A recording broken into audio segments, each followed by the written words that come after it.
وعلى آله وصحبه ومن تبعه إلى يوم الدين. رب اشرح لي صدري ويسر لي أمري واحلل عقدة من لساني يفقه قولي. قال الله تعالى: أعوذ بالله من الشيطان الرجيم. بسم الله الرحمن الرحيم. والعصر إن الإنسان لفي خسر إلا الذين آمنوا وعملوا الصالحات وتواصوا بالحق watawasau bis-sabr. Teman-teman yang dirahmati Allah Subhanahu wa taala, puji syukur kepada Allah kita malam ini bisa ngumpul lagi di sini belajar bareng walaupun suasananya mungkin tidak terlalu serius seperti di dalam kelas. Niatin aja pertama kita duduk iktikaf di rumah Allah. Itu aja udah luar biasa pahalanya. Sehingga kalaupun misalnya kita duduk di sini, terus dengerin tausiah nggak ngerti, tapi insya Allah ngerti karena tausiahnya nggak terlalu berat.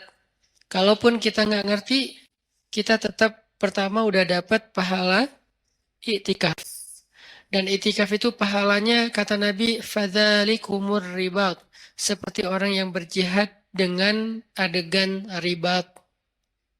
Ribat itu kalau di zaman Nabi mengepung benteng musuh dengan waktu yang lama. Hari, minggu, bahkan kadang-kadang sampai 1 bulan. Kalau sekarang di Palestina, pasukan perjuangan pembebasan Palestina yang dikenal dengan nama Hamas, mereka ribat di terowongan-terowongan menunggu tentara Israel lewat, itu bisa berbulan-bulan sampai 1 tahun. Itu namanya ribat. Jadi berdiam diri sambil ngepung benteng musuh. Nah, itu salah satu adegan paling membosankan dalam jihad. Kalau ketemu musuh langsung, itu jelas. Atau kalau misalnya serang-serangan, itu jelas. Tapi kalau ini, nungguin. Ngapain kok ditungguin? Kenapa dikepung? Karena salah satu strategi jihad di zaman itu adalah mengepung benteng supaya orang-orang di dalam benteng itu menyerah karena kehabisan stok makanan. Akhirnya mereka nyerah. Dan ini cara paling sedikit kerugian nyawa itu paling sedikit lewat ribat. Karena hampir tidak terjadi peperangan.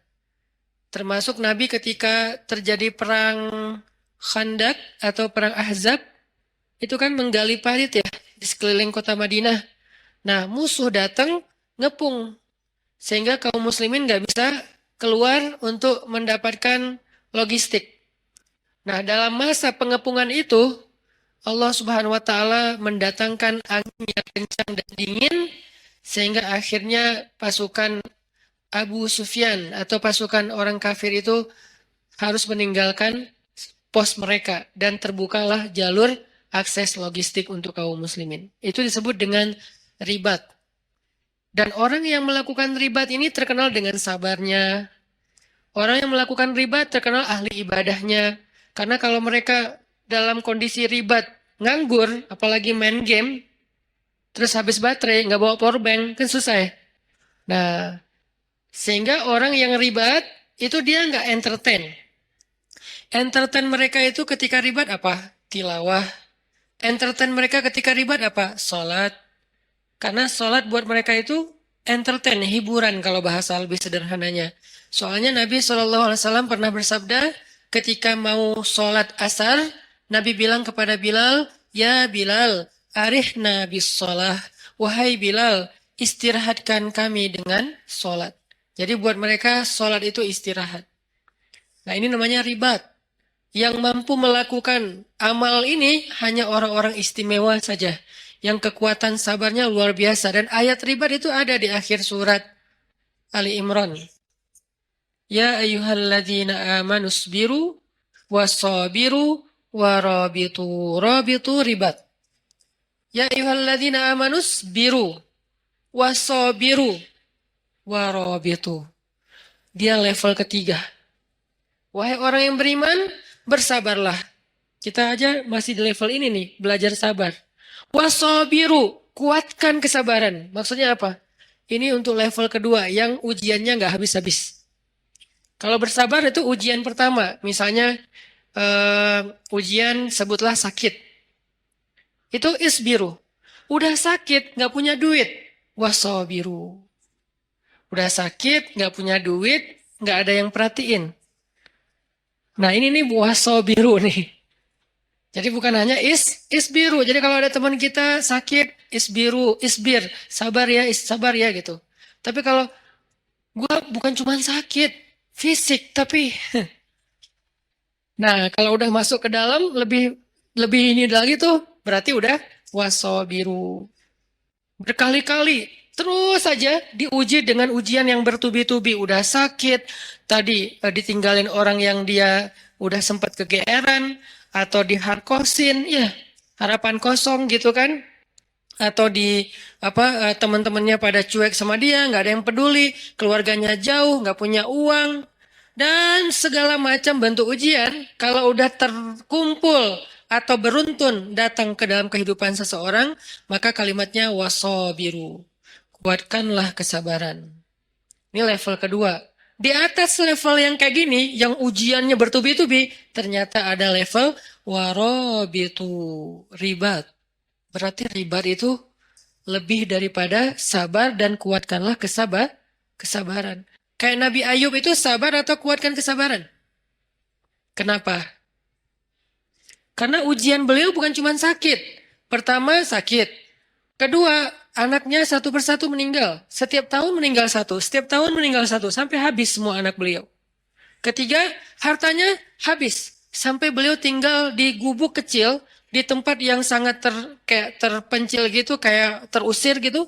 Dan gak punya siapa-siapa. Yang keempat, keluarga besar beliau meninggalkan beliau kecuali istrinya.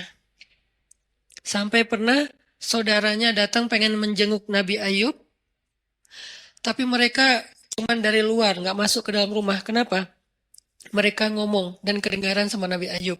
Mereka ngomong, jangan masuk. Kenapa? Ntar ketularan. Itu kan menyinggung ya. Kadang-kadang kayak kita kena cacar ya. Kita tahu cacar itu nular. Tapi kita nggak rela ada orang ngomong kayak gitu depan kita kan. Jangan ke rumah dia lagi cacar, ntar kamu ketularan. Kan tersinggung kan? Walaupun itu nggak ada yang salah. Dia nggak ngegibah, dia nggak ngegibah sih. Salah, emang gibah sih itu mah. Karena definisi gibah sesuatu yang kau bicarakan benar, tapi orang yang mendengarnya nggak nyaman, itu gibah. Kebenaran yang kita bicarakan, tapi orang yang mendengar itu objeknya nggak nyaman, sedih minimal kalau nggak sakit hati itu gibah. Ya berarti gibah. Nah ini kan kita nggak mau. Nah itu namanya wasobiru. Nabi Ayub dengan level yang udah luar biasa dahsyatnya ujian beliau disebut dengan kata-kata wasobiru. Tapi ribat di atasnya lagi. Isbiru, wasobiru, warobitu. Sehingga orang yang itikaf di masjid, walaupun cuma dari maghrib ke isya, karena itu waktu itikaf paling pendek. Intidharus sholah ba'da sholah, menunggu sholat setelah sholat itu yang paling gampang kan? Nunggu isya setelah maghrib. Yang paling capek nunggu subuh setelah isya. Ini Ramadan lah. Ramadan setahun sekali oke. Kalau nunggu zuhur dari subuh, kayaknya jarang. Karena kita rata-rata nggak nunggu. Soalnya sibuk dengan kegiatan. Kalau dari isya sampai subuh juga jarang. Jadi paling gampang tuh nunggu isya setelah maghrib. Itu udah iktikaf. Nah siapa yang melakukan itu, kayak sekarang kita nih, sambil santai, sambil dengar ceramah, dari maghrib sampai isya, pahalanya ribat. Bukan pahala sabar, bukan pahala sabir. Bukan isbir, bukan sabiru. Bukan. Tapi rabiatu, ribat. Fadhalikumur ribat. Itu disebut dengan ribat, kata Nabi. Arti itu disebut dengan ribat, pahalanya kayak orang yang berjihad fi sabilillah. Maka absyiru, berbahagialah ketika kita ada di rumah Allah. Nggak ada tempat lain yang dapat pahala kayak gitu. Walaupun yang lain boleh. Saya paling nggak suka ngebandingin dalam bahasa judgment. Kalau ngebandingin dalam bahasa motivasi, boleh. Contoh bahasa ngebandingin dengan bahasa judgment gimana? Di masjid berpahala, di yang lain itu dosa. Nah ini nih judgment. Kalau memotivasi, di masjid berpahala, yang lain juga nggak apa-apa. Karena kan area mubah dalam Islam tuh luas banget kan? Apa hukum nongkrong di kafe? Haram. Siapa bilang haram? Lihat dulu kafenya gimana, dia nongkrongnya ngapain. Kalau dia lakuin dosa kayak berdua-duaan, oke, jadi bukan nongkrongnya tuh, khalwatnya. Kalau dia di situ kayak berjudi, berarti judinya. Kalau dia di situ misalnya kayak apa namanya menggibah, berarti kumpulan gibahnya, perkataan yang sia-sianya. Tapi kalau dia nongkrong sekedar istirahat sebentar, sekarang namanya kafe, dulu namanya warung kopi. Kenapa di warung kopi boleh, di kafe nggak boleh? Lagi-lagi kayak kemarin. Kenapa bergaul boleh, gaul nggak boleh? Ya, kita terjebak dalam diksi. Warung kopi boleh, kafe nggak boleh, padahal sama aja, cuman istilahnya beda. Tapi kan banyak kafe yang aneh-aneh. Allah alam di Bandung sih banyak yang nggak aneh. Keren-keren lah, artinya kafenya masih standar. Jadi saya nggak mau menjudge bahwa yang selain di masjid sia-sia, yang selain di masjid dosa, yang selain di masjid ahli neraka. Yang nggak gitu juga kali ya. Tapi di masjid terbaik. Itu udah pasti. Nggak boleh diragukan dan nggak boleh diperdebatkan. Kenapa? Karena sebentar aja di masjid pahalanya udah kayak jihad. Ada gitu tempat kayak gitu di luar? Ada. Di tempat orang sakit. Siapa yang datang ke rumah sakit atau ke rumah orang yang sakit, maka dia seperti berjalan di antara taman-taman surga. Seperti berjalan di antara taman-taman surga. Itu maksud Nabi itu sebaik-baik tempat di muka bumi itu masjid, maksudnya motivasi, bukan ngebanding-bandingin terus di apa coret semua selain masjid, nggak gitu juga. Jadi buat teman-teman kadang ada yang nongkrong di mana, dah saya juga nongkrong. Nggak apa-apa, tapi masjid harus jadi tongkrongan favorit. Yang lain kayak gimmick atau tambahan-tambahan kayak apa bonus lah ya. Tapi tongkrongan paling favorit itu adalah nongkrong di masjid. Kalau ada yang nanya, di masjid kok nongkrong?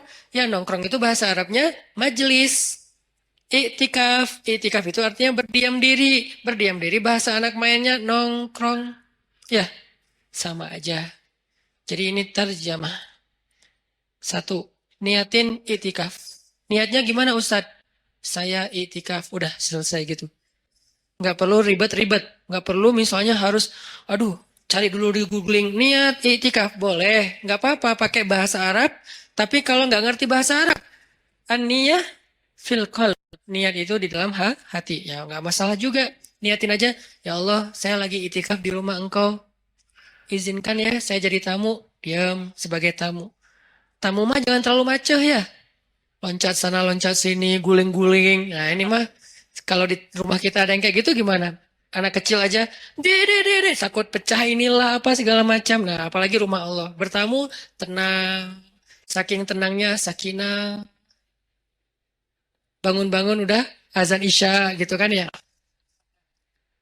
Jadi niatin itikaf. Yang kedua, niatin benar-benar dari rumah tadi tuh.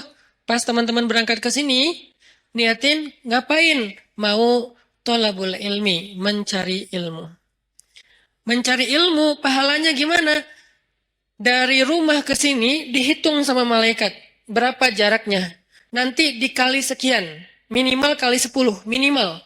Nggak ada yang kurang dari 10 dalam amal soleh dalam Islam tuh. Al-hasanatu bi asyri amsalihha kata ulama. Kebaikan itu 10 kali lipat dan itu diambil dari hadis. Minimal 10, maksimal bi ghairi hisab, nggak ada batas. Itu maksimal. Sehingga kalau kita niatin datang ke sini pengen cari ilmu, selain tadi itikaf nongkrong di rumah Allah, karena rumah terbaik itu rumah Allah, saya senang aja demen banget nongkrong di rumah Allah, nyaman gitu, dapat rahmat dari Allah. Nah itu udah keren. Satu lagi cari ilmu. Sehingga jarak dari rumah ke tempat kita ini, ke masjid, nanti dikali sekian oleh malaikat, mudah-mudahan dikalinya ribuan. Kalau dikali 1000, misalnya jaraknya, kalau dari rumah saya ke sini sekitar 1 kilo, berarti saya udah lebih didekatkan ke surga 1000 kilo. Jadi saya motong jalan ke surga 1000 kilo. Dari mana hitungannya Ustaz? Dari hisab. Dari padang mahsyar. Orang lain jalan 1000 kilo, itu berapa lama? Jalan kaki 1000 kilo teh. 1000 kilo dari sini mana?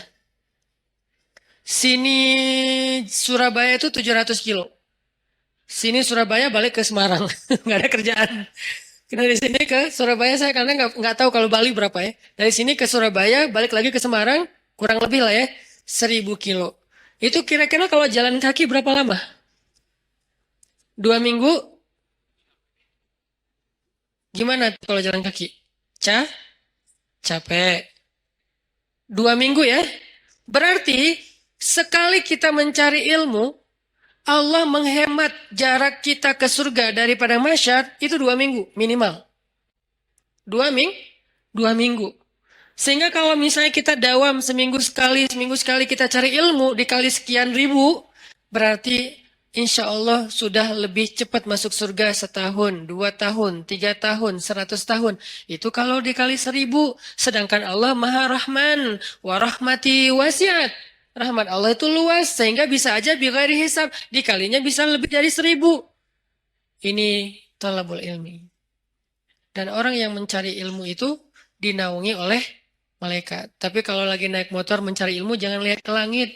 Malaikat mana ya? Gak usah. Karena pasti ada malaikat lagi naungin kita. Naungin itu gimana? Menaungi dengan rahmat, dengan doa. Ya Allah beri dia kasih sayangmu, ampuni dosa dia. Beri dia kasih sayangmu, ampuni dosa dia. Yang merasa banyak dosa, cari ilmu. Yang merasa banyak dosa, duduk dalam rumah Allah. Itu didoain terus-terusan oleh malaikat. Itu aja udah keren. Belum lagi yang lain-lain. Ada doa-doa yang niat-niat yang khusus. Ya terserah. Yang penting hasanah kebaikan.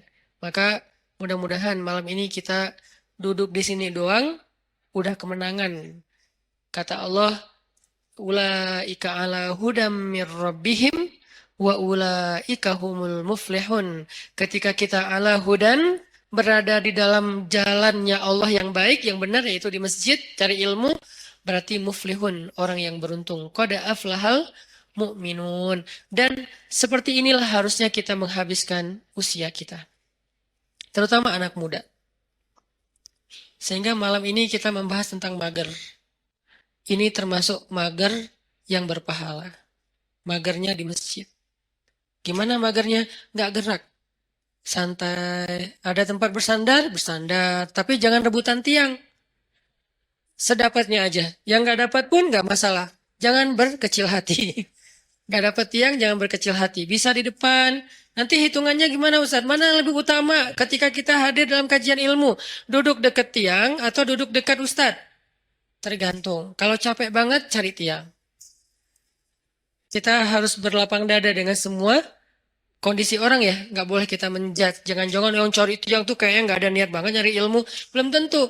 Kita mungkin kalau secapek dia, bahkan datang juga enggak. Dia masih mending udah datang, walaupun bersandar di tiang. Yang penting jangan sampai pagi. Udah, sampai beres taklim pulang. Ini artinya teman-teman bahwa ini termasuk di antara cara menghabiskan waktu yang paling berkah tuh. Duduk di masjid, dengerin ilmu, salah satunya. Bukan satu-satunya, karena kebaikan itu banyak banget. Nah, sesuai dengan judul kita, itu kaitannya dengan wal asr ya, demi masa. Innal insana lafi khusr. Manusia itu dalam kerugian. Illal ladzina amanu wa amilus solihat wa tawasaw bil haq wa tawasaw bis sabr. Kecuali orang yang secara yakin dia orang yang beriman, secara zahir dia orang yang beramal soleh, dan secara mental dia orang yang, secara sosial dia orang yang bergaul dalam bentuk wa tawasaw bil haq wa tawasaw bis sabr. Itu orang yang beruntung. Tapi saya bicara tentang memanfaatkan waktu dengan baik. Saya mau membawa kita ke sebuah hadis Nabi SAW tentang 7 golongan yang mendapatkan naungan Allah pada hari ketika tidak ada naungan kecuali naungan Allah. Sab'atun yudhilluhumullahu fi dhillih yawma la dhilla illa dhilluh. Dan dari 7 golongan ini kita nggak akan bedah satu persatu. Kita ambil satu aja, nomor 2. Kalau nomor 1 apa? Imamun adil. Imam yang adil. Imam yang adil ini siapa? Pasangan Ustadz. Bukan. Itu imam hidup. Imam yang adil. Imam yang adil itu maksudnya pemimpin. Pemimpin yang adil. Jadi dalam Islam itu pemimpin baru disebut benar itu bukan hanya soleh sendiri. Jadi kalau ngelihat pemimpin, jangan ngelihat dia rajin tilawah. Itu urusan dia dengan Allah. Itu personal. Dia rajin tahajud. Itu personal. Walaupun itu keren. Tapi baru disebut dengan Rasyidin, orang yang lurus ketika dia adil. Dalam Islam itu kalau ngomongin pemimpin itu rata-rata yang dibahas adalah kerjanya adil kepada rakyatnya. Bukan, oh itu pemimpin terbaik. Kenapa? Ahli Qiyamul Lail. Bukan itu babnya. Kalau Qiyamul Lail bab abid. Bab seorang yang ahli ibadah. Rajin tilawah. Bab hafiz qari. Bab orang yang menjaga Al-Quran. Bab apa lagi? Umrah. Itu bab mu'tamir. Orang yang memakmurkan Masjidil Haram. Tapi kalau babnya imam, amir, apalagi istilah yang lain, maka yang diambil dari dia itu adalah keadilannya. Apakah dia adil terhadap rakyatnya? Kenapa kok adil? Karena adil ini universal.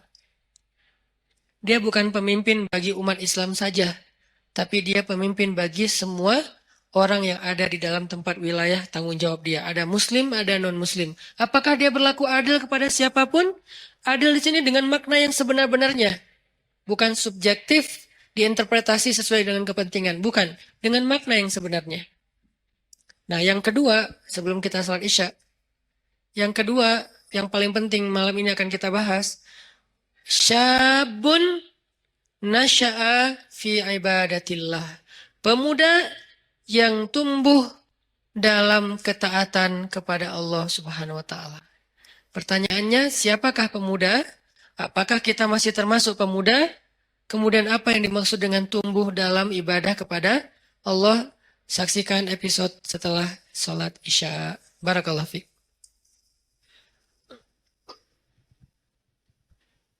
Bismillahirrahmanirrahim.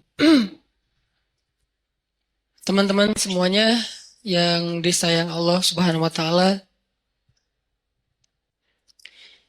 Tadi kita membahas tentang niat kita hadir ke sini dan itu juga salah satu di antara amal solih dan kebaikan yang kita dapatkan hanya dengan sekedar duduk di masjid. Kalau kita lelah, istirahat di masjid. Kalau kita galau, mengadulah kepada Allah di dalam masjid. Kita punya masalah, mintalah pertolongan Allah di dalam masjid. Jadi masjid itu harus jadi tempat favorit kita. Sebagaimana firman Allah Subhanahu wa taala di surat At-Taubah bahwa di antara ciri orang yang beriman adalah orang yang memakmurkan masjid. Ayat ini kemudian diperjelas dengan hadis, kalau kamu melihat seseorang itu bolak-balik ke masjid, rumah, maka saksikanlah kalau dia itu adalah orang yang beriman. Kalau dia beriman, maka dia punya hak mendapatkan semua kebaikan yang Allah janjikan kepada orang yang beriman. Apa janji Allah untuk orang yang beriman? وَبَشِّرِ الَّذِينَ آمَنُوا وَعَمِلُوا الصَّالِحَاتِ أَنَّ لَهُمْ جَنَّاتِ. Allah janjikan untuk mereka jannat. Maka untuk mendapatkan jaminan memperoleh surga, jadikanlah diri kita punya ciri-ciri khasnya orang yang beriman. Salah satu di antara ciri khas orang beriman, dia senang ke masjid. Dia tidak perlu tinggal di masjid, tapi dia senang untuk datang ke masjid. Ini artinya bukan hanya sholat 5 waktu. Mencari ilmu, sekedar istirahat, nongkrong, tilawah, sholat duha. Walaupun tidak ada keharusan sholat duha atau sholat sunnah itu di masjid. Karena emang ada sunnahnya sholat sunnah itu di rumah. Tetapi tidak masalah kita lakukan di masjid juga. Nanti di rumah ada bagian sholat sunnah-sunnah yang lain. Nah, berkaitan dengan judul kita mager pada malam ini, saya pengen ngangkat hadis tentang 7 golongan yang mendapatkan naungan Allah di padang mahsyar. Hari ketika nggak ada lagi naungan. Arti nggak ada naungan, kita nggak akan nemu pohon di sana. Karena dalam konteks literasi Islam, yang disebut dengan naungan itu nomor 1 tuh pohon. Kita nggak akan nemu pohon di padang mahsyar. Karena semua areanya satu bumi yang ukurannya 1000 kali lebih besar daripada bumi tempat kita tinggal sekarang. Dan namanya tetap bumi. Bumi mahsyar namanya. Kalau di akhir surat Ibrahim Allah nyebutnya Yauma tubaddalul ardu ghairal ardi wassamawat. Hari ketika bumi yang lama sudah berganti dengan bumi yang baru. Earth yang lama berganti dengan earth yang baru. Earth yang baru itu disebut dengan Ardul Mahsyar. Kita nyebutnya padang mahsyar. Dalam teks Arab disebutnya Ardul Mahsyar. Terjemahan yang lebih tepatnya bumi mahsyar, planet mahsyar. Ukurannya 1000 kali lebih daripada ukuran bumi yang sekarang. Mataharinya juga berkali-kali ribu lipat lebih besar daripada matahari yang sekarang. Kebayang gak tuh panasnya kayak gimana? Dan pada masa itu, Yauma la dhilla illa dhilluh. Nggak ada tempat bernaung, berteduh sama sekali. Kita nggak akan nemuin pohon sama sekali. Tidak ada kendaraan yang kita bisa berlindung dari cahaya matahari seperti mobil kita. Kalau orang Arab kendaraannya onta, terus di atas onta itu ditaruh semacam tenda gitu kan ya. Itu udah nggak ada. Kalau dalam konteks modern, mobil. Nggak ada rumah tempat kita berteduh dengan ruang ber-AC. Sama sekali nggak ada. Semua tempat itu panas. Kalau di bumi sepanas apapun kita masih bisa nyari minimarket ya buat ngadem. Kita bisa nyari pohon. Kita bisa mencari payung. Kita bisa pakai topi. Kita bisa dipayungin sama dia. Masih banyak cara gitu untuk berteduh dari matahari. Pertama mataharinya nggak panas-panas amat. Keduanya banyak tempat berteduh. Nggak kebayang di padang mahsyar, matahari entah berapa kali lebih panas daripada sekarang. Dan kemudian buminya juga tidak ada sama sekali kehidupan. Tandus, setandus-tandusnya. Itu hari yang paling luar biasa, melelahkan. Coba teman-teman renungkan, ingat-ingat ya. Dalam hidup kita pernah nggak ngejalanin satu hari yang capek banget di luar rumah? Capek banget di luar rumah. Kalau buat saya pengalaman kayak gitu tuh terjadi pas lagi haji, hari Jumat, haji besar. Saya jalan malam nih, begitu matahari terbenam, jalan dari Arafah ke Muzdalifah. Jalan ke Muzdalifah, sampai di Muzdalifah itu jalan padahal cepat sebetulnya dekat. Tapi karena crowded banget, akhirnya macetnya bukan oleh kendaraan, macet oleh manusia. Kalau di Indonesia, Bandung, Jakarta kita sering macet kendaraan, ini macetnya tuh manusia. Sampai berhenti, tapi manusia. Coba, kalau berhenti kendaraan masih mending, bisa pakai motor, bisa jalan kaki lebih cepat naik mobil daripada naik mobil. Ini orang tapi macet, berhenti. Sampai di Muzdalifah itu udah tengah malam. Padahal kalau normalnya paling juga sejam. Sampai Muzdalifah tengah malam. Muzdalifah langsung tepar di atas tanah istirahat sebentar. Karena emang ada sunnahnya bermalam di Muzdalifah. Tapi kita nggak mungkin bermalam penuh. Karena ngejar, karena macet jadi kita kondisional. Istirahat sejam 2 jam di atas tanah, tidur. Bangun tidur milihin kerikil untuk lontar jamarat. Jalan lagi ke Mina. Sampai di Mina udah subuh. Subuh lontar jamarat. Lontar jamarat, beres lontar jamarat langsung pulang ke Mekah. Dan itu semua jalan kaki. Pulang ke Mekah buat tawaf ifadah. Nah itu sampai di Mekah itu udah menjelang zuhur. Tawaf nggak usah jalan, berhenti aja, berdiri aja gitu. Itu kita tawaf sendiri, dibawa oleh arus. Jadi tawafnya gini. 7 putaran. Itu aja, muter. Karena ke bawah arus saking padatnya manusia. Lalu beres tawaf yang kayak gitu kondisinya, udah jalan dari kemarin maghrib sampai siang nih jalan terus, tidur baru 2 jam itu juga nggak jelas. Kemudian balik lagi ke Mina, karena harus masuk Mina sebelum matahari terbenam. Kalau masuk Pas matahari udah terbenam, nanti kena denda. Akhirnya kita ngejar, balik lagi ke Mina. Perjalanan sekitar 3 jam lebih.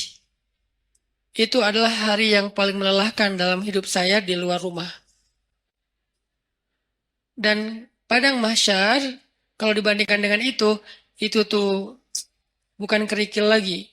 Lebih kecil dari kerikil kepayahannya. Gak ada apa-apanya. Padang mahsyar lebih dahsyat dari itu. Jalannya bukan setengah hari kayak saya cerita tadi. Jalannya bisa 100 tahun, bisa 1000 tahun, bisa sekian puluh ribu tahun. Itu jauhnya benar-benar jauh. Nggak ada kendaraan, benar-benar nggak ada kendaraan. Nggak ada naungan, benar-benar nggak ada naungan. Tandus setandus-tandusnya. Itu yang disebut oleh Nabi, yauma la dhilla illa dhilluh. Nggak ada naungan sama sekali kecuali naungan Allah. Cuman satu-satunya tempat kita berteduh, nggak akan kepanasan, nggak akan kepayahan, cuman berada di bawah naungan Allah. Masalahnya, cuman ada 7 komunitas yang masuk ke dalam naungan itu. Sisanya nggak. 7 komunitas ini pun ternyata saringan dari orang mukmin, saringan dari orang Islam. Jadi bukan masalah yang penting saya udah Islam, enggak. Dari orang Islam sendiri masih disaring lagi benar-benar yang spesial. 7 golongan kalau bahasa resminya, 7 komunitas, 7 geng kalau bahasa anak nongkrongnya, cuma ada 7 kelompok. Salah satu dari 7 kelompok itu, nomor 2-nya adalah syabun nasya'a fi ibadatillah. Pemuda yang tumbuh dalam ibadah kepada Allah atau dalam ketaatan kepada Allah. Pertanyaannya, apa definisi syab atau pemuda? Secara usia, dalam Islam, pemuda itu usia di bawah 40 tahun. Itu syab. Secara status, belum menikah. Kalau udah menikah, Ustadz, udah bukan syab. Karena ujiannya nggak seperti yang belum menikah. Beda. Saya pernah ngerasain. Berat. Apalagi ada satu teman saya, kemarin baru ditinggalin mantan. Mantannya nikah. Ngirim pula hasil video-video sama fotonya ke dia. Langsung udah nggak terkontrol. Langsung kita pegang rame-rame. Jangan sampai dia nyari tower. Ternyari-nyari tower, ngapain lo? Mau benerin Ustadz ada yang rusak. Pura-pura ternyata mau loncat. Nah ini nih, namanya ujian.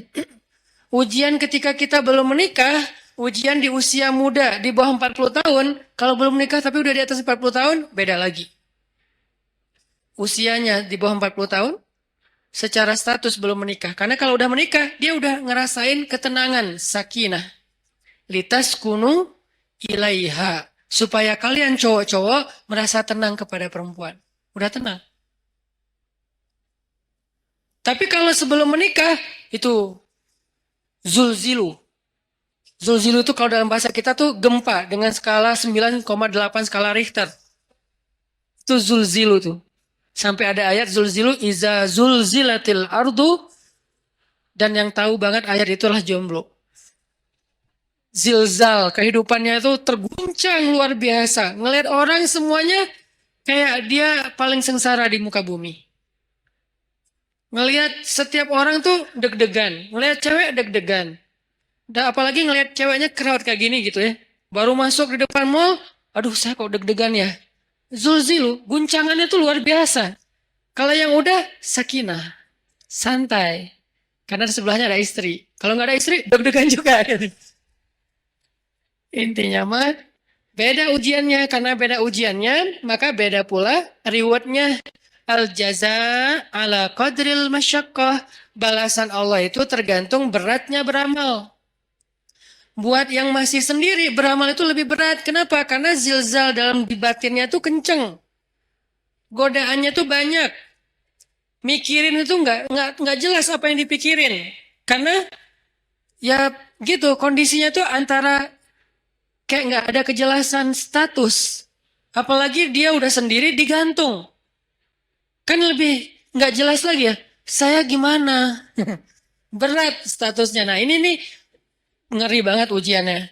Kalau dia nggak pegang Allah, dosanya itu bisa udah 1, 2, 3, dosa-dosa besar itu beruntun bisa dia lakuin.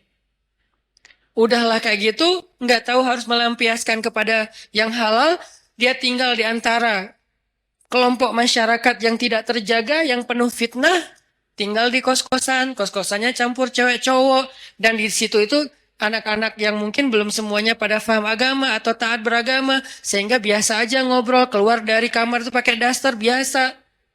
Itu kan zilzal kan, itu ujian yang berat. Terus harus kemana? Kalau yang udah nikah, pulang ke rumah. Kita pulang kemana? Zilzal kan, guncang. Gak usah diterusin kata-katanya. Masa saya harus bilang ke kamar mandi Ustadz? Enggak lah. Maka itu kan dosa kan? Jadi dosa juga nih. Terus gimana dong? Kita harus ngapain Ustadz? Nah disitulah ujiannya. Sehingga kalau dalam kondisi kayak gitu, dia bisa istiqomah, dia bisa tetap taat kepada Allah, itu dia istimewa banget. Lebih istimewa daripada yang udah nikah. Makanya buat yang udah nikah, udah mungkin kesempatannya bukan di nomor 2, di nomor 1, nomor 3, 4, sampai 7 kan. Tapi yang nomor 2 udah lewat. Karena dia nggak dapat lagi ujian seberat syab, anak muda. Ujiannya udah nggak kayak mereka. Saya pernah dengar 2 anak muda sama-sama lagi ngobrolin tentang perasaan. Itu nggak ada yang dengar. Dua-duanya ngomong dan curhat. Lo masih mending gua. Ya itu mah nggak ada apa-apanya gua. Terus aja masih sama-sama curhat. Saking zilzalnya tuh luar biasa. Dan saya senyum-senyum aja. Ustaz kok diam aja sih? Sakinah. Beda kita, beda nasib. Malah saya panas-panasin, saya telepon istri saya. Yang gimana, apa, segala macam. Wah Ustadz mas sengaja. Telepon lagi sekali lagi. Kok 2 kali Ustadz? Ya gitu deh pokoknya. Wah makin zilzal mereka. Sampai ini kenapa Ustadz kita lagi gempa ya? Ini nih ujian anak muda. Makanya karena diuji kayak gini, akhirnya ya kalau dia bisa tetap istiqomah, konsisten, komitmen dengan batasan syariat, maka dia istimewa di sisi Allah. Dan apa? Eh, Juhdun, pengorbanan dia untuk menjaga diri dalam kondisi yang berat kayak gitu, itu yang Allah hargain nanti di padang mahsyar. Kesini wahai anak-anak muda, kumpul-kumpul. Yang mengikuti jejak Yahya alaihi salam, yang mengikuti jejak Maryam radhiyallahu anha. Karena mereka 2 simbol, satu lagi Yusuf alaihissalam. 3 simbol anak muda yang di masa mudanya banyak godaan. Yusuf digoda, Yahya digoda, Maryam digoda, tapi istiqomah tidak berbuat dosa sampai Allah menentukan kebaikan setelahnya. Kebaikan Yusuf akhirnya menikah juga.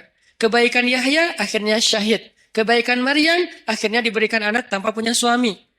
Allah menentukan nasib yang berbeda-beda. Tapi semasa mereka diuji, 3-tiganya itu simbol dari istiqomah. Benar-benar istiqomah. Keren banget tuh 3-tiganya.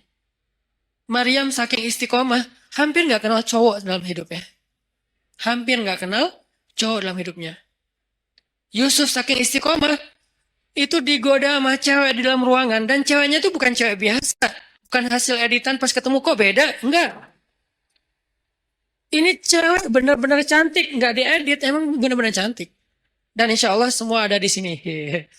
Daripada mereka tiba-tiba pulang satu persatu ntar ya. Kok sepi di atas? Sebel sama Ustadz. Ini cewek benar-benar cantik. Cantiknya itu diakui. Jadi kayak Miss Mesir lah. Bertahun-tahun dia dapat piala Miss Universe malah, bukan Miss Mesir lagi. Itu cantiknya cantik beneran. Sampai direkam kecantikannya di dalam banyak riwayat. Dan dia udah nutup pintu. Manggil Yusuf. Yusuf ke kamar. Beresin kamar kotor. Datang aja Yusuf dengan polosnya. Bawa kemoceng bersih-bersih. Pas sudah masuk kamar. Ditutup pintunya dari dalam. Dikunci. Ceweknya datang ke Yusuf. Itu cewek ditaksirin, dikecengin. Semua orang cowok-cowok yang ada di Mesir. Semua berandai-andai seandainya saya jadi suaminya, seandainya saya jadi suaminya. Yusuf sekarang ada di dalam kamar berdua sama cewek itu. Yusuf juga bukan cowok biasa. Semua cewek se-Mesir juga, seandainya saya istri Yusuf, seandainya saya. Jadi dua nih selebgram Mesir. Maksudnya semua orang tertarik kepada mereka, saking keren-kerenah. Cowoknya keren, ceweknya keren lah. Dua-duanya keren lah.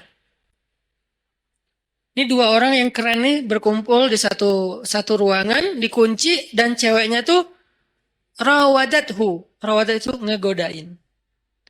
Gimana Ustaz? Nggak usah diimajinasikan. Cukup kayak gitu aja pokoknya. Dipanggil mungkin, tapi nggak sampai berbuat dosa ya. Dipanggil atau ya kesini wahai Yusuf, aku mencintaimu. Nggak ada siapa-siapa, kamu nggak usah khawatir. Aku akan rahasiakan apa yang terjadi hari ini di sini dan segala macam.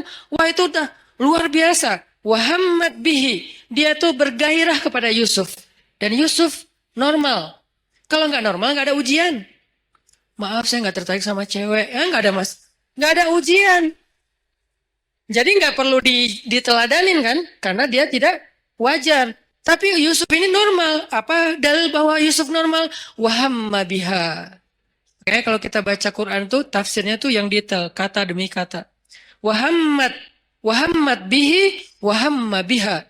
Yang ceweknya bergairah kepada Yusuf, yang Yusuf juga bergairah kepada cewek tersebut. Sama-sama bergairah, sama-sama tertarik.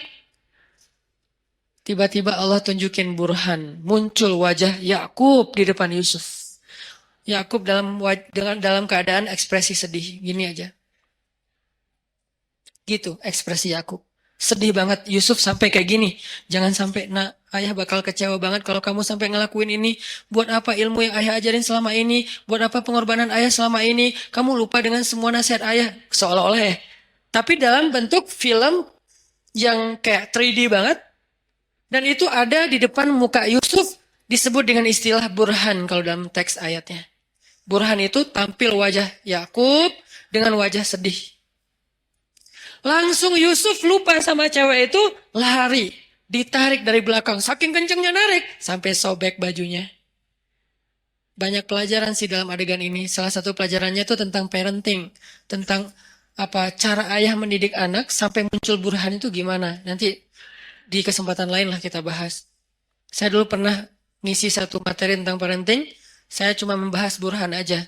Gimana caranya seorang ayah bisa ngedidik anak sampai kebayang wajah ayahnya itu ketika dia mau bikin dosa. Itu namanya udah sampai ke level burhan. Sehingga dia misalnya mau nyontek pas lagi ujian, aduh kalau ketahuan sama ayah saya pasti dia kecewa banget. Bukan dimarahin, nggak takut dimarahin, tapi takut ngecewain. Pasti ayah kecewa banget nggak jadi deh. Itu burhan tuh. Gimana sampai ayah bisa menampilkan imajinasi itu di benak anak kalau bukan dengan kasih sayang yang dalam banget?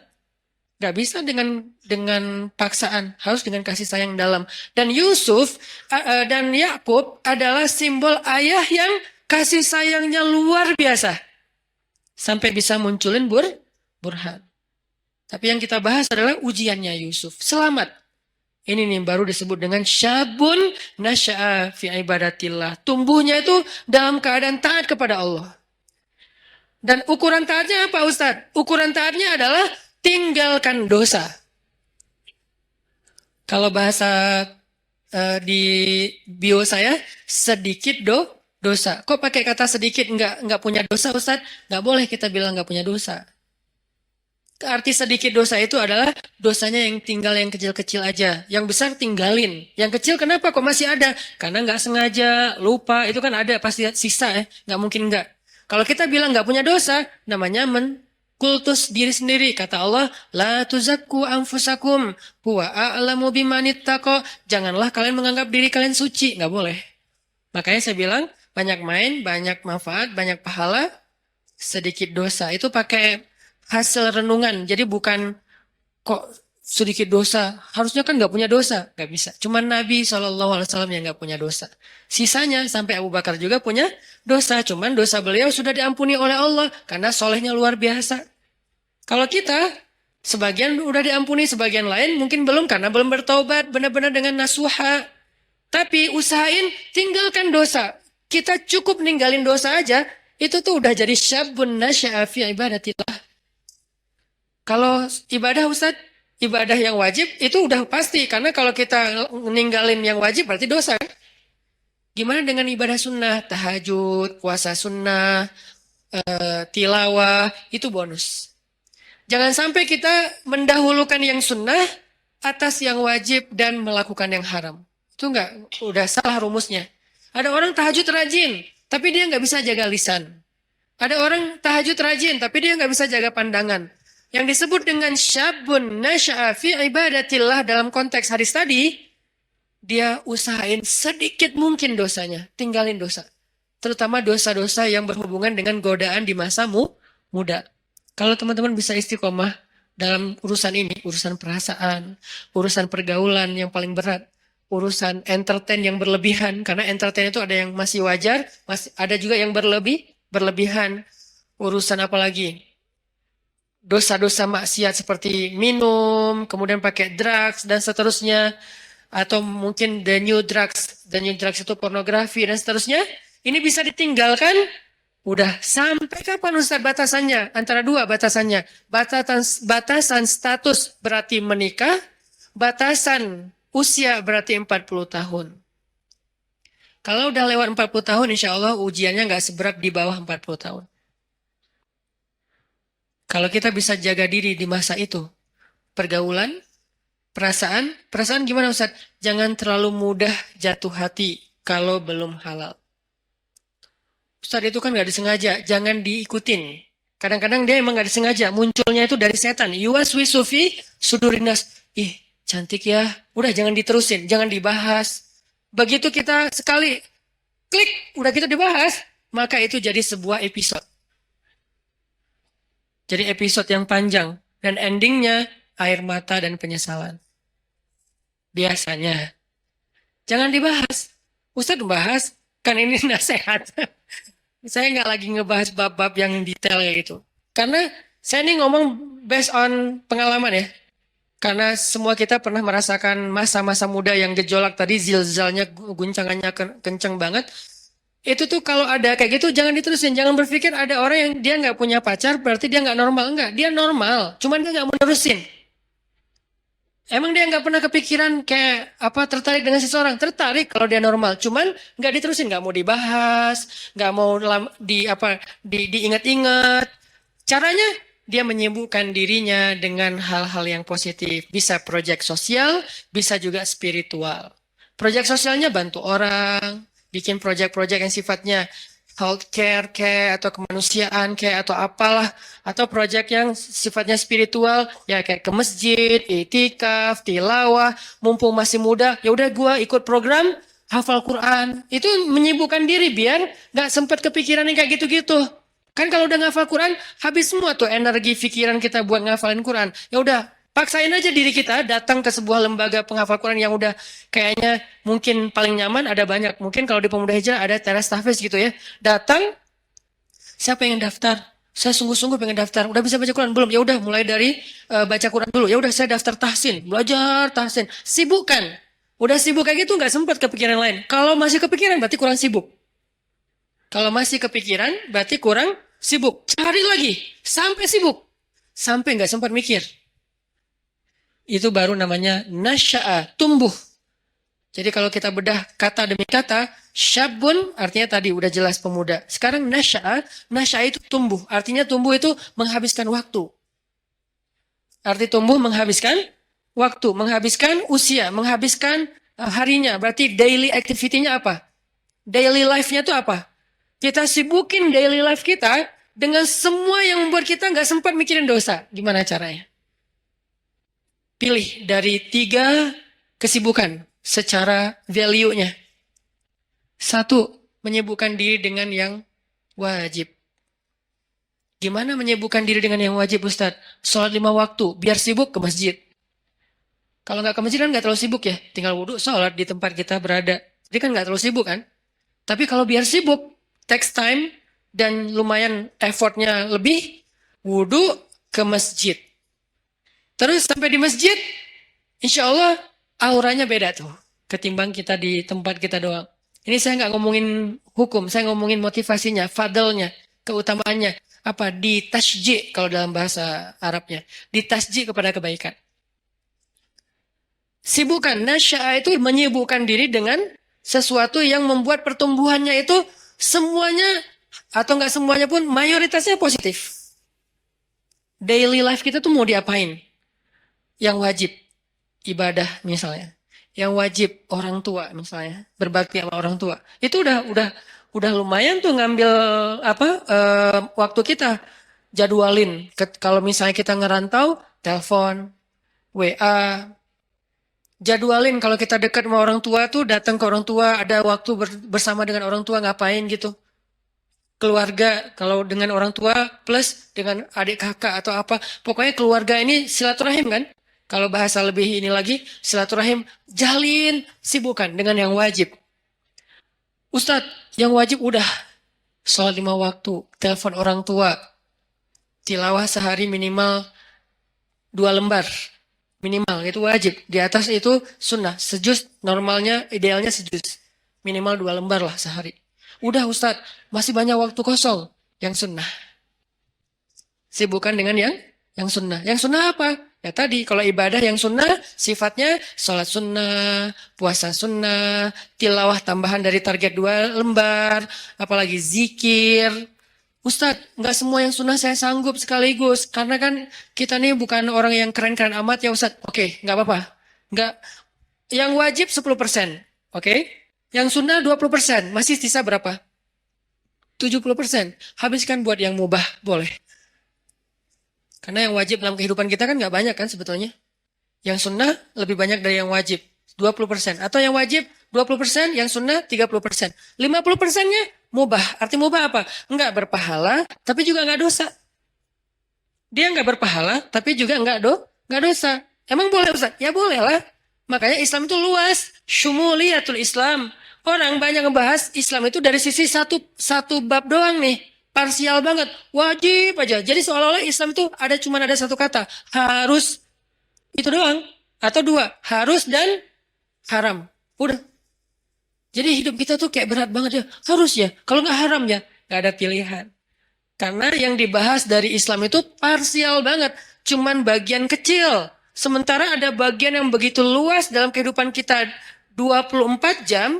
Itu nggak dibahas. Yang dibahas yang wajib. Ke masjid, ke masjid, ke masjid. Tapi kan kita nggak tinggal di masjid kan realitasnya. Gimana kalau kita udah selesai sholat. Ngapain lagi Ustadz? Nah, berarti kita bahas bab mubah. Mubah. Nggak dosa. Nggak berpahala. Apa? Entertain. Ketemu teman. Nongkrong. Tapi nongkrongnya dijaga. Atau yang lebih positif. Dan tetap dia mubah. Main. Main itu dalam, kalau bahasa saya maksudnya itu olahraga ya. Cuman kita kalau nyebut olahraga kesannya kayak berat gitu kan. Kayak ada beban. Main aja lah. Tapi yang penting berkeringat. Itu olahraga sebetulnya. Cuman main. Kenapa disebut main? Biar sesuai dengan hobi. Jangan dipaksain harus nge-gym semua. Nggak semua orang senang nge-gym, cari treadmill, mungkin mahal. Ya udah, lari aja keliling komplek. Kalau perlu, nanti kita mudah-mudahan di masjid kita ke depan, ada banyak tempat shower kayak di bandara yang ultimate, yang di Terminal 3 kan ada tempat shower tuh. Kalian ke masjid mah lari aja. Jalan kaki minimal. Sampai di masjid, udah siapin handuk kecil. Kalau mau, jangan pakai handuk. Bawa kanebo. Tapi kanebo yang bagus ya. Bukan kanebo pas digosok gini, kulitnya nempel di kanebo. Atau kanebonya nempel di kulit misalnya. Kanebo yang bagus ya. Karena itu paling praktis kalau, ini saya tahunya dari teman. Kalau ke laut gitu, kan kita sering mandi tuh. Habis berenang, mandi. Habis main air, mandi pastinya. Kalau bawa handuk nggak sempat kering, udah mandi lagi tuh. Akhirnya kita bawa kanebo. Kanebo yang bagus, beli di salah satu tempat yang terkenal teh. Nah, terus pakai kanebo ke masjid sama baju kaos ganti yang biasa lah ya, sama parfum apa misalnya kesukaan kalian. Nah, mandi itu segar banget loh, sholat maghrib habis olahraga habis mandi kan keren ya. Segar banget di masjid sediain shower buat cowok-cowok buat mandi. Ceweknya nggak usah lari. Cewek mah ada tempat sendiri, zumba kayak apa gym, apa yang bagian cewek lah, minimal gym. Ini olahraga main mubah, tapi dia bisa menjaga kita dari dosa. Jadi yang menjaga kita dari dosa itu bukan cuma astagfirullah, astagfirullah, astagfirullah. Oke, tapi kita nggak bisa astagfirullah 24 jam kan? Yang bisa menjaga diri kita dari dosa, sholat 2 rakaat. Ya, tapi kan kita nggak mungkin sholat 24 jam. Ya, harus realistis. Waqi'i, harus realistis. Tapi juga tetap masali, tetap ideal. Banyak orang yang idealis tapi kurang realistis.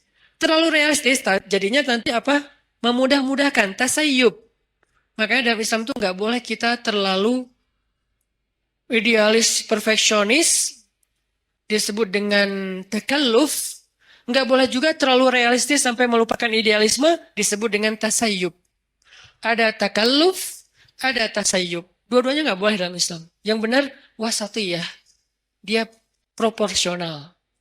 Proporsional. Nggak boleh takalluf. Kenapa nggak boleh takalluf? Allah sendiri yang bilang, la yukallifullahu nafsan illa wus'aha. Allah tidak mentakallufkan, tidak membebankan. Artinya takalluf itu terlalu membebani diri.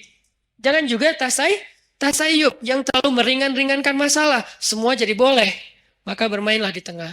Di tengah di sini maksudnya bukan terombang-ambing, bukan. Proporsional. Yang wajib dilakukan. Tapi kan tetap nggak mungkin 24 jam wajib. Yang sunnah dilakukan, tapi itu bonus-bonus. Maka sebagian besar usia kita itu ternyata dihabiskan untuk porsi yang ibahah, yang mubah. Apa dalilnya? Salah satu dalilnya adalah kaidah fikih. Al-aslu fil asya ibahah. Dasarnya segala sesuatu adalah boleh. Dasarnya segala sesuatu adalah boleh. Berarti habiskan. Nasya'a, tumbuhnya, itu dalam hal-hal yang dibolehkan Allah. Tapi juga bukan berpahala. Dan juga tidak berdosa. Gak apa-apa. Olahraga, nyalurin hobi, ke bengkel kayak ngulik mesin atau apa. Kalau cewek lebih ke apa skillnya cewek apa mungkin. Skill cowok apa, life skillnya dibangun terus. Supaya dia ketika nanti jadi punya pasangan, life skill dia itu bermanfaat untuk pasangannya. Kalau cewek, life skill seorang cewek yang lebih identik itu apa? Life skill seorang cowok itu lebih identik itu apa misalnya? Kita belajar life skill. Itu mubah. Dan dulu sahabat, banyak yang mengasah sisi life skill mereka dengan berdagang, dengan bertani. Sehingga ketika ada sebagian sahabat yang berkebun datang ke Nabi nanya soal perkebunan, Nabi bilang apa? Kalian lebih ngerti tentang masalah skill perkebunan daripada saya. Karena itu urusan dunia. Udah kalian ulik aja sendiri. Saya cuma ngasih batasan, jangan curang, jangan apa, batasan nilai. Tapi secara teknis kalian lebih ngerti. Udah aja kembangin. Yang seneng komputer, belajar startup digital. Sekarang lagi era startup. Anak-anak muda Indonesia itu harus ngerti startup. Supaya dia dominan, eksis di dunia digital. Supaya nggak terus-terusan jadi orang yang ikut program orang, ngedownload. Tapi harusnya dia bisa bikin orang ngedownload program dia yang hobinya di komputer. Yang hobinya apalagi kembangin produk-produk aplikasi sosial media yang versi yang lebih lebih kita, lebih ketimuran atau apalah istilahnya supaya dipakai karena itu sesuatu yang chance-nya besar loh di zaman sekarang. Banyak hal yang bisa kita kembangin. Itu maksudnya nasya'ah, tumbuh. Arti tumbuh itu dia punya sesuatu yang semakin bermanfaat dari dirinya untuk orang lain, growing. Secara skill dia growing, secara mental dia growing, secara fisik dia growing, tumbuh. Maryam alaihissalam tumbuh. Sehingga Allah menyebutnya dengan istilah apa? Di surat Ali Imran. Fataqabbalaha rabbuha biqabulin hasan wa ambataha nabatan hasan. وَكَفَّلَهَا Zakaria. Allah menerima Maryam dengan penerimaan di mana? Untuk punya kamar di Masjidil Aqsa. Yang tadinya nggak boleh perempuan punya ruang di Masjidil Aqsa menurut tradisi Yahudi. Bukan agama Yahudi, tradisi Yahudi. Kalau agama langit dari dulu laki-laki dan perempuan itu sama-sama dihargai. Ketika agama ini mulai dirubah, maka nilai ini juga berubah. Sampai orang Yahudi bukan lagi punya agama, punya tradisi. Bukan punya syariat, tapi punya kepercayaan. Tradisi orang Yahudi di masa Nabi Zakaria dan Maryam, cewek itu nggak boleh sholat di masjid. Jadi kalau ada yang bilang Islam itu tidak mengangkat kehormatan perempuan, berarti dia nggak ngerti Al-Quran. Dia nggak belajar sejarah, dia asal ngomong. Banyak orang asal ngomong sekarang tuh. Kalau kita belajar Al-Quran, sejarah gimana Al-Quran itu sangat mengangkat ke harga diri perempuan. Itu banyak banget ceritanya. Salah satunya Maryam. Maryam itu mendobrak tradisi Yahudi loh, yang sekarang dielu-eluin di Tomorrowland bendera Israel itu berkibar dengan begitu tinggi kan ya.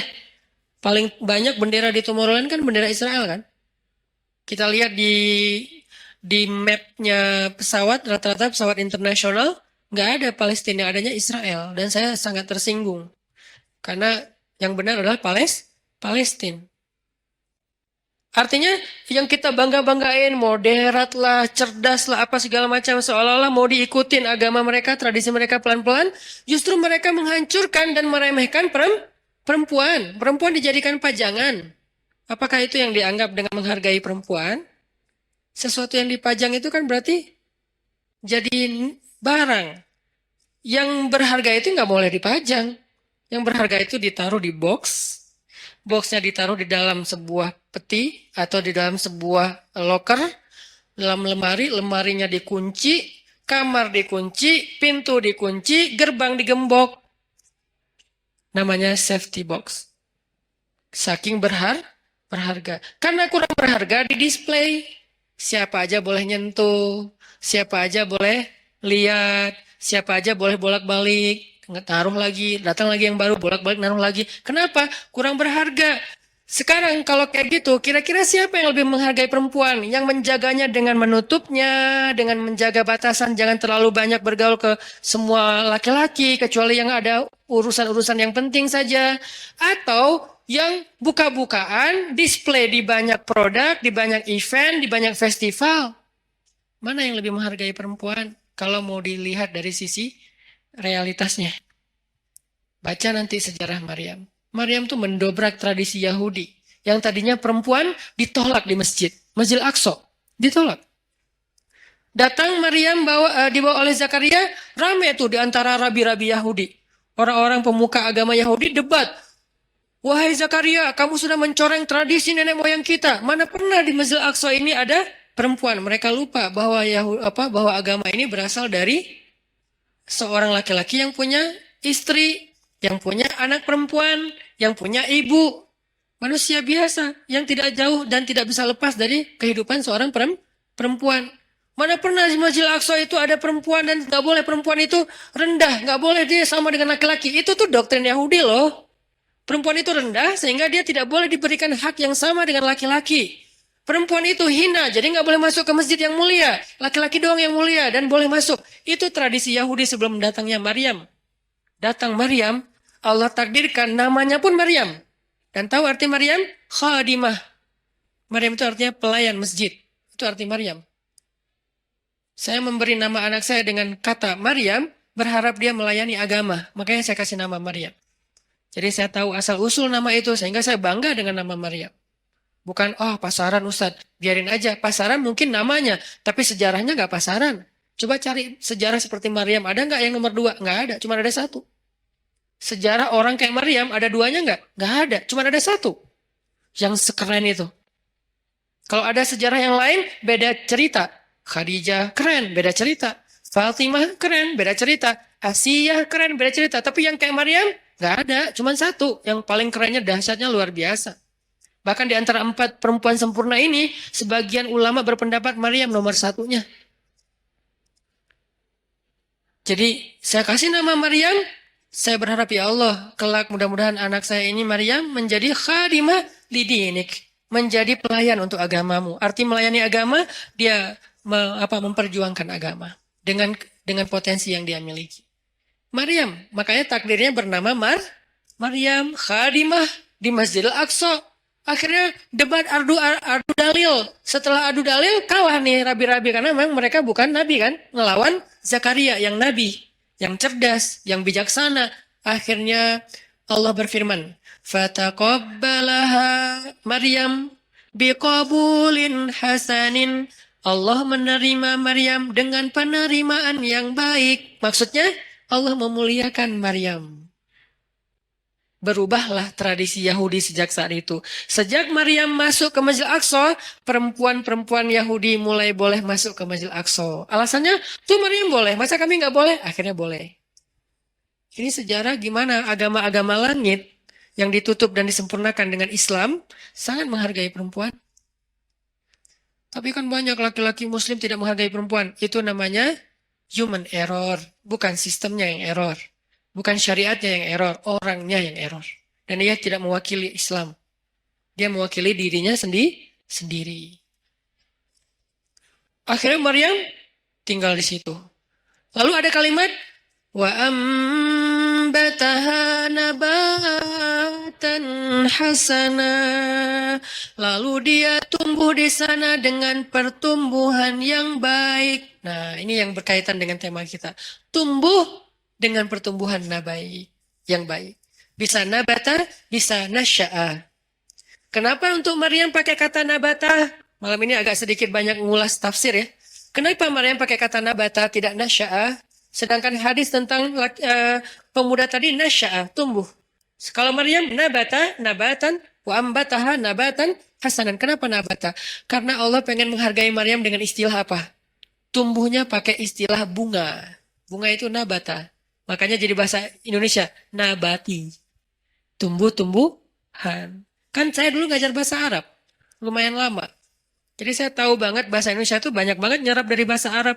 Sehingga kalau kita mau bilang anti Arab segala macam, kita lupa sejarah tentang berdirinya negara dan terbentuknya bahasa kita sendiri. Bahasa kita itu dibentuk oleh ulama. Buktinya banyak bahasa Arab di dalam bahasa kita. Banyak banget, 80%-nya bahasa Arab. Bahkan bahasa Sunda, sebagiannya bahasa Arab. Ya, kalau saya pergi ke Kalimantan tuh saya bilang, kalian tahu nggak Katulistiwa itu bahasa apa? Bahasa apa, Ustaz? Sanskerta. Bukan. Bahasa Arab. Khatul istiwa. Khat artinya garis, istiwa artinya lurus. Garis lurus yang membentang di bumi. Kita nyebutnya bukan khatul istiwa. Katulistiwa. Karena kita nggak bisa bilang kha, jadilah ka. Katulistiwa. Kita nggak boleh lupain sejarah. Cuman ini nggak perlu jadi perdebatan. Karena di sini nggak ada ruang debat, saya sampaikan. Tapi di sosmed saya nggak mau ngomong kayak gini. Debat, nggak penting. Tapi ini bagian dari taskif kita. Nabatan. Allah tuh pengen menghargai Maryam, maka disebut dengan nabatan. Bahasa kita nabati, artinya tumbuh-tumbuhan. Tumbuh-tumbuhan di sini artinya bunga. Maryam itu kata Allah, kamu itu bunga, wahai Maryam. Kamu itu bunga. Makanya fitrah perempuan senang bunga. Jangan kasih kaktus tapi. Kan bunga Ustaz. Jangan. Atau jangan juga yang bunga apa yang di Bengkulu teh. Rafflesia. Keren ya. Emang keren. Tapi bukan untuk dihadiahin ke cewek. Kamu. Kenapa sih kamu? Enggak ini bunga buat kamu. Aduh kok gini sih. Nah, bunga. Namanya juga bunga bangkai. Jangan. Kasih bunga. Ya apalah. Tapi boleh yang asli, boleh yang sintetis. Biar nggak layu. Nih buat kamu, kok yang kayak gini sih? Kan ini nggak asli. Biar nggak layu, seperti cinta aku. Oh ya, cinta aku nggak ori, tapi dia nggak layu-layu. Sih, apaan sih nggak jelas. Jadi maksud Allah pakai kata nabatan, menurut tafsir, Allah tuh menghargai Maryam. Makanya pakai bahasa, Maryam itu kayak bunga tumbuh dengan mekar, dengan baik. Itu Maryam. Tapi korelasinya dengan pembahasan kita, Maryam itu tumbuh. Dan tumbuhnya dalam bi'ah solihah namanya. Apa arti bi'ah solihah? Lingkungan yang baik. Berarti pelajaran kedua tentang tumbuh yang bisa nanti dapat naungan di padang mahsyar. Biar kita termasuk orang yang gak mager adalah cobalah cari bi'ah solihah. Carilah lingkungan yang baik. Kalau gitu kita gak boleh gaul sama orang yang gak baik. Boleh. Tapi kita jadi ada dua. Ada kebutuhan kita. Ada lebih ke share-nya kita. Kita kalau mau sharing, mau giving, mau berbuat baik, cari orang yang belum baik untuk kita ajak baik bareng. Tapi kita sendiri juga belum baik-baik amat, sehingga kita butuh yang mengajak kita lagi nih. Semua orang saling mencari dua itu tuh. Satu project untuk dia beramal soleh dengan mencari teman-temannya yang belum hijrah, ajak hijrah. Tapi kalau gaulnya sama itu doang, lama-lama kita lemah. Cari juga bi'ah solihah yang bisa ngajak kita, yang bisa ngingetin kita. Watawasau bil haq, watawasau bis sob. Bi'ah solihah namanya. Cari pertemanan. Gimana cari, ini lebih ke teknis ya. Gimana cara cari teman yang bisa jaga iman kita? Karena kata Nabi, almar'u ala dini khalili, seseorang itu agamanya tergantung temannya. Cari, serius nyarinya, kepoin. Jadi kalau belum halal nggak usah nyari orang yang mau dipacarin. Mending cari orang yang mau disahabatin. Sahabatnya dunia akhirat. Yang nanti di padang mahsyar dia nanya kita, "Ya Allah, kemana sahabat saya yang dulu ikut talim bareng? Kemana sahabat saya yang sering ngingetin tahajud? Kemana sahabat saya yang ini?" Kata Allah, dia di pintu neraka. Bentar lagi mau masuk tuh. "Ya Allah, saya bersahabat karena engkau dengan dia di dunia. Selamatin dia. Boleh nggak saya tarik dia supaya nggak masuk neraka? Ya Allah, saya selamatin. Boleh, cari aja." Langsung dia kejar ke neraka. Nyari secepat mungkin dia ke pintu neraka. Ngomong ke malaikat-malaikat, dia sahabat saya yang ini di mana orangnya? Itu tuh bentar lagi mau dimasukin. Sini sini sini, jangan masuk dulu. Akhirnya dikeluarin. "Ada apa? Kamu sahabat saya?" "Iya iya iya, kita kan dulu bareng ke TSB." Emang masih disebut Ustaz istilah-istilah kayak gitu? Masih. Apa yang kita rasain di dunia itu masih kita sebut. Dan nggak diganti istilahnya loh. Kita masih ngomong kayak gini banget kita ngomong. Kita kan Rabu malam sering ikut talim bareng kan? Iya. Dan seringnya kita di depan halaman kan? Iya. Kenapa? Karena kita nungguin yang lain pulang, nanti kita boncengin, bayar. Boleh lah.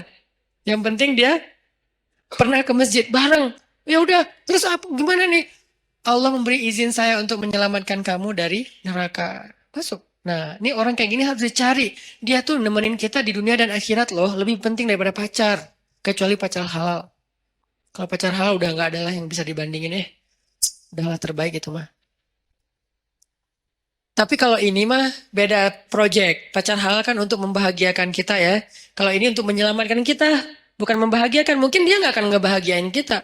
Jangan berharap kita bahagia bareng dengan dia. Aneh. Saat saya udah bahagia dengan dia. Aneh ya.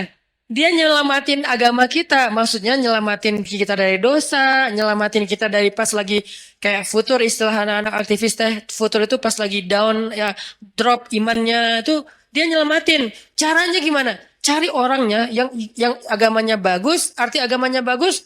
Dia tuh kayak lebih stabil kesolehannya daripada kita. Walaupun dia bukan orang yang suci. Kalau dia berbuat salah sesekali, jangan langsung pundung. "Wah, ternyata sama aja. Udah, saya cari yang lain." Nggak ada orang yang suci. Susah nyarinya dan nggak akan ketemu. Mau balik lagi ke zaman Nabi, nggak mungkin. Jadi cari orang yang lebih stabil ibadah atau agamanya dari kita. Ada orang kayak gitu, udah pegang tuh. Deketin dia. Apa, bujuk dia biar dia mau bersahabat dengan kita. Bujuk pakai apa aja, kasih hadiah kayak bantu dia ketika dia ada masalah. Saya punya teman kayak gitu beberapa orang. Sengaja saya pegang banget tuh. Salah satunya ada di Tasik. Yang dulu sempat tinggal di Bandung. Beliau pernah jadi supir angkot. Kemudian ketemu saya di Masjid Al-Latif. Kemudian kenalan. Beliau jadi curhat. Saya kerja di angkot sekarang udah mulai agak susah dapat apa pelanggannya, udah sepi angkot sekarang Ustaz. Ya udah, yuk kita usaha yang lain. Bikin usaha bareng dia. Jual pulsa yang 60 cabang itu bareng dia. Biar dia terdongkrak lah ke penghasilannya. Udah gitu main di mobil, jual beli mobil bekas juga bareng dengan dia. Sampai akhirnya dia jual kue keliling pakai motor. Motornya saya hadiahin motornya. Butuh apa? "Oh, ya ya, kayak lebih enak daripada jual beli mobil bekas. Karena kita berapa kali jual beli mobil bekas rugi. Gak tahu cara milih mobil, ketipu aja ya. Jadi akhirnya udahlah. Kita nggak usah jual beli mobil bekas gitu ya. Mending kita yang lain aja. Apa dong gitu. Akhirnya dia mikir-mikir, udah survei. Udah, saya mau jual roti aja, naruh-naruh di warung. Kan butuh kendaraan. Saya kasih hadiah motor. Gak mahal sih. Semampu saya waktu itu beli motor bekas. Saya kasih ini Pak, pakai aja motornya. "Wah, Alhamdulillah Ustaz, Alhamdulillah." Doa. Nah, doa ini nih yang saya nunggu-nunggu nih. Semoga Ustaz rezekinya bertambah dan segala macam. Bener. Langsung Allah buktikan. Semoga makin bahagia. Bener. Langsung, "Suamiku keren banget sih." Gitu. Itu tuh kan yang paling berharga ya. Dihargain cewek kan. Itu tuh benar. Jadi dia saya jaga. Dia akhirnya mungkin karena ya Allah yang lebih tahu yang terbaik. Akhirnya dia nggak sukses juga tuh bisnis roti. Pindahlah balik ke kampungnya karena anak istrinya di Tasik. Dia di Bandung kan kasihan ya. Ketemunya cuma 2 minggu sekali. Akhirnya udahlah Pak, ke Tasik aja nanti. Di sana butuh apa saya support. Di Tasik dia jual sayur. Pakai motor yang tadi saya kasih. Terus mau buka warung. Bantuin buka warung. Kenapa? Saya pengen dia ingat saya setiap kali dia punya masalah. Sehingga kelak ketika saya punya masalah di akhirat, dia yang akan bantu saya. Di dunia, kalau dia punya masalah, saya bantu dia. Di akhirat, saya punya masalah, dia bantu saya. Itu prinsip saya tuh. Karena saya tahu ibadah dia. Dia pernah nginep di rumah saya waktu masih di Cimahi. Kan rumah saya tuh di tengahnya ada courtyard, courtyard. Maksudnya ada ruang terbuka gitu. Ruang terbuka di belakang baru ada kamar buat tamu. Jadi biar nggak nyampur dengan ruang utama. Jadi tamunya bebas, istri bebas di rumah. Jadi nggak harus pakai hijab terus. Nah, malam nih, jam 1 malam, saya bangun ke dapur, dengar orang nangis di belakang. Ngeri kan? Jam 1 malam dengar orang nangis. Ngeri banget kan ya? Itu horor banget loh. Tapi berhubung waktu itu saya penasaran, saya buka pintu dapur, saya ngeliat pelan-pelan, saya buka. Nih pokoknya kalau ada yang aneh, gua tendang nih, gua tendang nih. Buka pelan-pelan, udah siap-siap gitu kan. Ternyata dia lagi sholat di courtyard, di ruang terbuka itu. Karena ternyata hobi dia itu sholat di ruang terbuka emang. Tahajud. Dia lagi sholat, nangis dalam sholatnya. Gini. Dan saya berharap pas dia nangis itu, dia nyebut nama saya. Itu kan yang paling berharga kan. Karena mungkin buat dia, saya paling berkesan dalam hidup dia. Sering nolongin, sering sering jadi hero lah. Sehingga dia pasti nyebut di dalam doa itu yang saya harapin. Saya ngintip. Masya Allah. Nah ini berarti ini orang nih harus saya pegang nih. Saya tolong dia di dunia nih. Biar dia tolong saya nanti di akhirat. Sampai di minggu depan saya niat mau ke Tasik lagi. Mau ngasih dia hadiah karena anaknya mau nikah. Mau ngasih hadiah yang istimewa. Biar dia ingat saya. Nanti pas di padang mahsyar saya berharap. Ya Allah. Itu usahanan di mana? Itu tuh masih nggak jelas tuh. Siapa tahu mungkin nasib saya nggak jelas. Allah alam tapi mudah-mudahan nggak sih ya. Tapi kan kita nggak tahu ya. Nggak boleh terlalu sok kegeeran juga kan. Oh saya kan ustadz. Udah nggak butuh lah yang gitu-gitu. Siapa bilang? Emang ustadz udah paling suci? Teman-teman aja nggak tahu aib-aib kita. Karena Allah menutupi aib. Jadi tetap aja nggak boleh kegeeran. Tapi juga jangan putus asa. Main di tengah tadi. Jangan kegeeran sok soleh. Jangan putus asa merasa nggak ada apa-apanya di tengah. Berjuang untuk lebih soleh, tapi wajilat. Wa qulubuhum wajilah. Hati mereka tetap khawatir, tetap takut. Nah, saya berharap minimal saya ada garansi nih. Begitu saya agak-agak ada rada-rada aneh. Karena ini di pada masyar, dia ngomong ke Allah, ya Allah, dulu saya motor dikasih sama dia. Warung saya disupport sama dia. Saya keluar dari angkot dulu gara-gara dia. Makanya saya hidup nggak jelas di dunia teh. Gara-gara dia semua nih. Ya Allah, dia udah banyak nolongin saya. Tolong dia dong ya Allah. Boleh nggak saya tolongin dia? Karena nih orang benar-benar ahli ibadah. Saya bareng dengan dia pernah jadi driver saya juga. Bareng dengan dia nyetir ke Jakarta. Ke Sukabumi. Kita ada acara di Sukabumi, dia nyetir. Pak, bantuin saya nyetir. Oke, nyetir. Di mobil, saya tilawah surat Al-Muluk. Murajaah hafalan lah. تبارك الذي بيده الملك وهو على كل شيء قدير ولقد زينا السماء الدنيا بمصابيح وجعلناها رجوما للشياطين وأعتدنا لهم عذاب السعير وللذين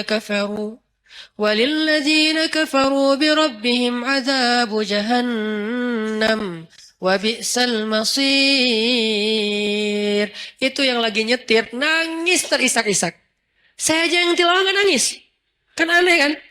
Pas saya ngeliat, aduh nangis. Nangis juga. Masa saya yang baca nggak nangis, dia aja yang dengerin nangis gitu kan? Cepet banget air matanya berlinang. Berarti kan hatinya bersih. Berbaik sangka ya. La nuzaki ahadan Allah. Kita nggak menganggap seseorang suci di depan Allah. Tetapi kita berbaik sangka. Hatinya bersih. Lebih bersih dari saya. Makanya dia lebih mudah nangis daripada saya. Sabar banget. Sama anak-anak tuh megang banget. Dia luar biasa pokoknya. Nah ini nih saya pegang nih orang nih. Nggak boleh jauh. Butuh apa? Saya support. Butuh apa? Saya harus punya kelebihan sedikit harta. Biar kalau ada dia butuh apa-apa saya pasti ngasih. Cuman itu yang bisa saya lakukan. Karena kalau fisik nggak bisa bantu dia. Dia fisiknya lebih kuat. Kita bikin mukhayam tuh di Ciwidey, bikin mukhayam anak-anak pemuda hijrah. Becek-becek, kita lagi berhenti istirahat dulu mau bangun tenda, dia bangun sendiri tuh. Dia cangkul semuanya. Pokoknya nih kita nyebutnya dia itu ini istilahnya itu Hulk. Hulk. Kayak Hulk. Tenaganya kuat banget. Malam di gunung, di leweng, kita lagi kemah-kemahan gitu nggak jelas. Malam-malam jam 1 malam kan kita mau tahajud nih. Turun ke sungai kan. Yang pertama di sungai udah mandi tengah malam tuh dingin-dingin di Ciwidey dia. Datang-datang. Kita yang lain tunggu teman. Baru turun ke sungai bareng. Jangan sendiri-sendiri gitu kan. Dia mah kita lagi nunggu yang lain, bangun bangun. Pura-pura ngebangunin teman, padahal nggak berani turun. Bangun bangun bangun, udah mau jam 1 bentar lagi kiam, bangun bangun bangun. Pas kita udah pada bangun, dia datang. "Hah, Pak, kok segar banget? Habis mandi Ustaz, di mana? Di sungai. Ustaz saya anterin. Saya pura-pura gengsi gitu dong ya. Nggak usah, bisa sendiri gitu. Tapi dia maksa, saya curiga. Sampai sekarang saya tahu kenapa dia maksa nganterin saya. Karena dia baru ngelihat sesuatu di bawah. Makanya dia maksa, dia khawatir, dia sayang banget sama saya, dia kayak khawatir gitu, jangan ntar Ustaz diganggu atau apa. Ustaz saya anterin, nggak usah Pak, nggak usah, udah Bapak, kan udah selesai wudhu kan, ya udah tahajud aja duluan. Saya nyusul, saya bilang, nggak usah, dalam hati saya, anterin dong, ngeri nih. Kan itu tengah hutan, siapa tahu ada yang lewat putih-putih. Ayat kursi saya hilang, tiba-tiba hafalan saya apa ya? Udah hafal lupa gitu kan. Aduh ngeri banget gini. Pak Ustadz saya anterin, saya anterin. Gak usah. Anterin. Akhirnya maksa dia duluan. Dia pas saya wudhu di bawah di sungai itu dia kayak was-was banget. Saya perhatiin kok dia was-was gini ya. Terus pas kita udah naik, yang lain pada datangnya rame-rame. Jadi dia, oh udah rame tuh. Besok-besoknya saya tanya. Dia bilang, udah nggak apa-apa Ustaz, nggak apa-apa. Tapi saya yakin sampai sekarang dia pasti ada sesuatu. Makanya dia maksa banget. Nggak pernah dia ekspresinya kayak gitu. Karena saya kenal dekat sama dia. Tapi dia nggak pernah sekuatir itu sama saya. Ini bukan nakut-nakutin ya. Tapi emang menakutkan sih, ngeri. Jadi maksudnya teman-teman intinya adalah itu tuh cara kita nyari bi'ah solihah. Satu, dua, tiga. Kalau ada 40, targetnya 40. Kenapa 40 Ustaz? Hadis. Kalau seseorang meninggal dunia disolatkan oleh 40 orang solih, dijamin terbebas dari azab kubur, api neraka, pasti masuk surga. 40 dengan kualitas kayak dia, itu nggak gampang loh nyarinya. Bukan 40 orang, 40 orang soleh. Yang solehnya secara zahir kita lihat. Dan kita nggak bisa ngelihat yang batinnya. 40 orang. Mulai dari satu, dua. Dan orang kayak gitu tuh jangan cuman kenal. Kalau cuman kenal, nanti di akhirnya juga cuma kenal. Kamu kenal? Kenal. Gitu doang. Sampai bersahabat, sampai dia sayang sama kita. Makanya saya tuh walaupun dia udah di Tasik, kalau di rumah ada apa-apa, saya bilang, Pak, saya mau pindahan. Oh ya Ustaz, subuh dia datang tuh. Saya pernah tuh mobil saya, dia benerin rem. Cuman dia karena mungkin dia kayak otodidak ya, salah ngebenerin remnya. Malah ngelok gitu. Dia benerin rem mobil saya, karena sebetulnya saya bisa naruh di di yang resmi ya, dealer resmi. Cuman karena saya kayak ngerasa pengen nyari alasan buat ngasih ke dia. Saya nggak mau ngasih dia tanpa ada kerjaan biar menghargai dia kan. Jadi saya kayak udahlah rem mobil aja deh. Cari-cari apa nih yang bisa diinin. Pak benerin rem mobil udah habis udah aus gitu kan. Cari dia sama dia rem mobil. Sebenarnya rugi buat saya karena kenapa? Lebih bagus di dealer kan. Cuman kayak sayang aja gitu sama dia. Benerin. Saya pikir ya aman-aman aja nih. Karena dia orang kuat banget. Saya pernah mobil yang dulu yang kita jual beli mobil, mobilnya mesinnya turun mesin. Kebayang nggak turun mesin? Itu ngerjain sendiri. Satu pakai dongkrak, satu pakai tangan. Satu sebelah sana pakai dongkrak, sebelah sini pakai tangan, sebelah kiri mesin.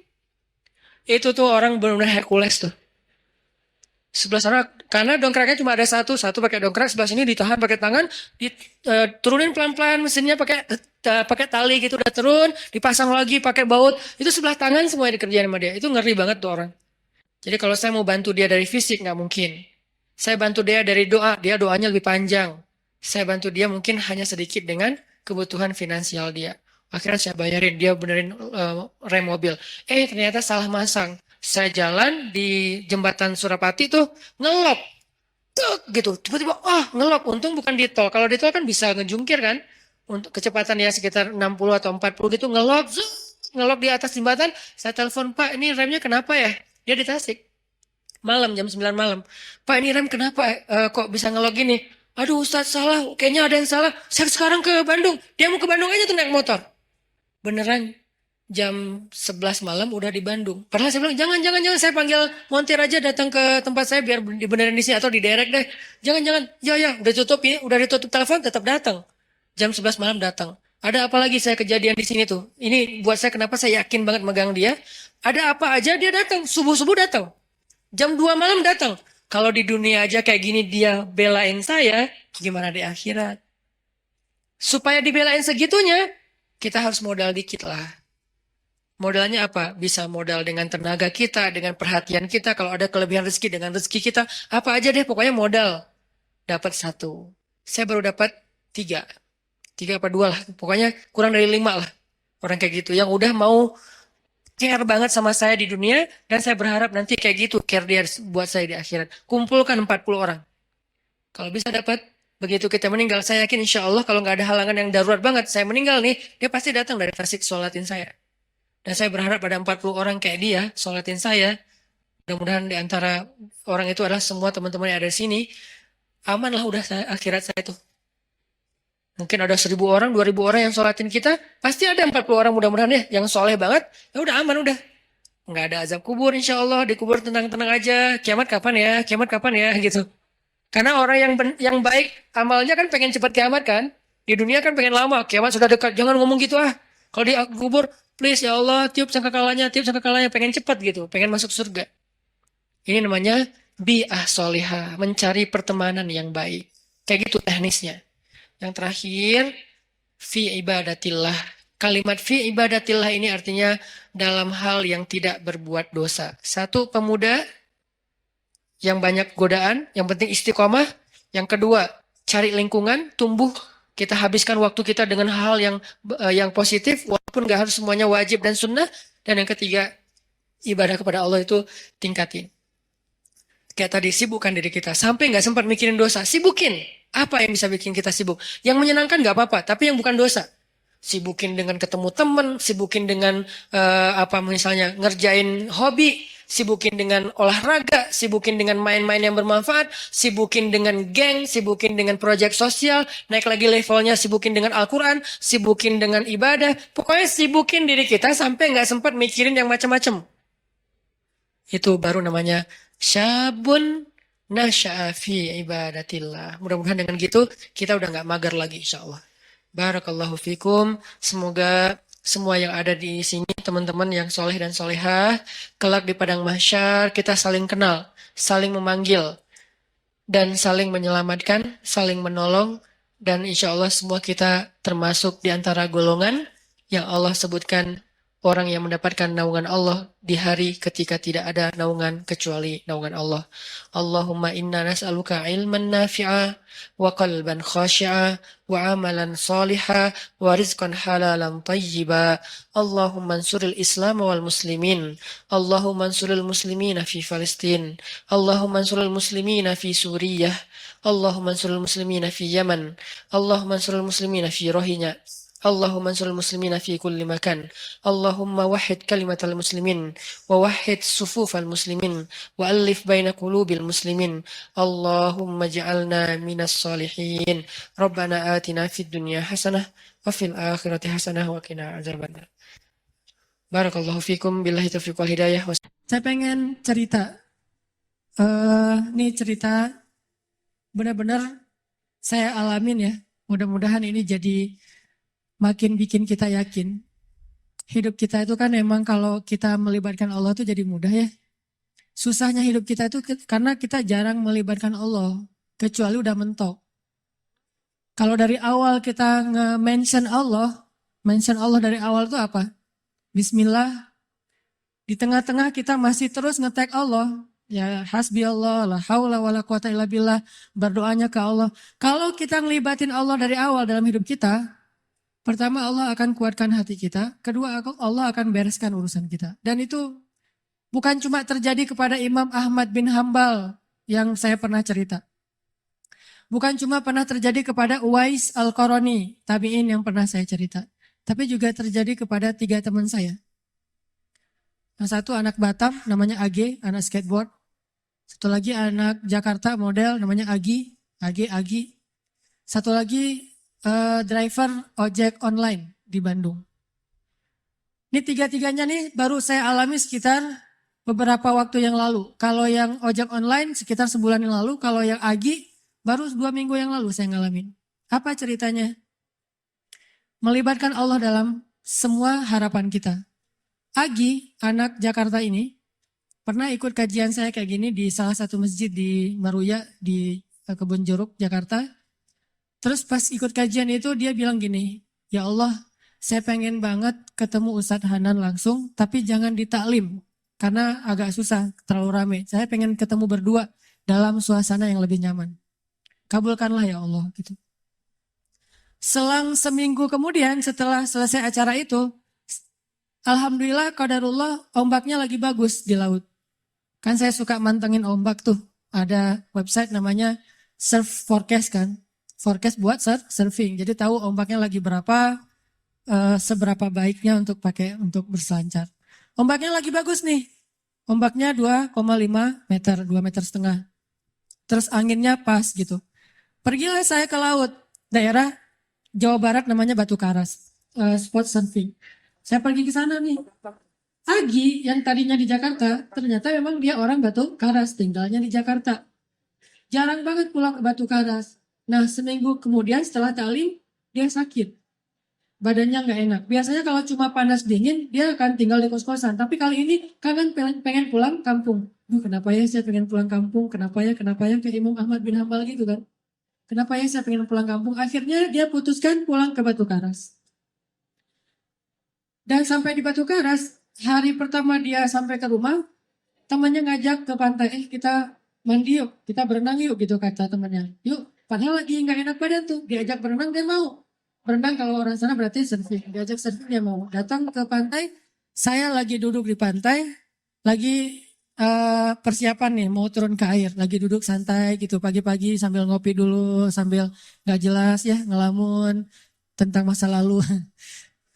Jadi lagi duduk dulu nih di pantai nih, sambil ditaruh dengan apa papan biar nggak kena matahari. Udah ke pantai masih takut hitam, padahal udah hitam. Tiba-tiba lagi datang ngeliat dari jauh, nih kayak kenal nih siapa ya? Kayak pernah lihat, tapi biasanya kan penampilannya beda. Nih udah namanya orang lagi di pantai. Datanglah, pas udah dekat dibilang, Ustadz Hanan ya? Saya ngeliat, ya kenapa? Saya jemaah Ustadz Hanan di Meruya, Kebun Jeruk minggu yang lalu. Oh iya ya, Kebun Jeruk minggu lalu memang ada taklim. Udah kenalan dia bilang, Ustadz, minggu lalu saya baru berdoa nih, ya Allah saya pengen ketemu Ustadz Hanan, langsung bukan di taklim, biar bisa santai banyak ngobrol. Berikanlah saya apa yang saya harapin. Dia istighfar, dia sholawat, dia doa. Nggak sampai bertahun-tahun, cuma selang seminggu. Qadarullah Allah bikin skenario, ada ombak, saya datang, dia sakit, dia datang, akhirnya ketemu di pantai, ngobrol, jadinya saya seharian cuma ngobrol doang nggak sempat surfing.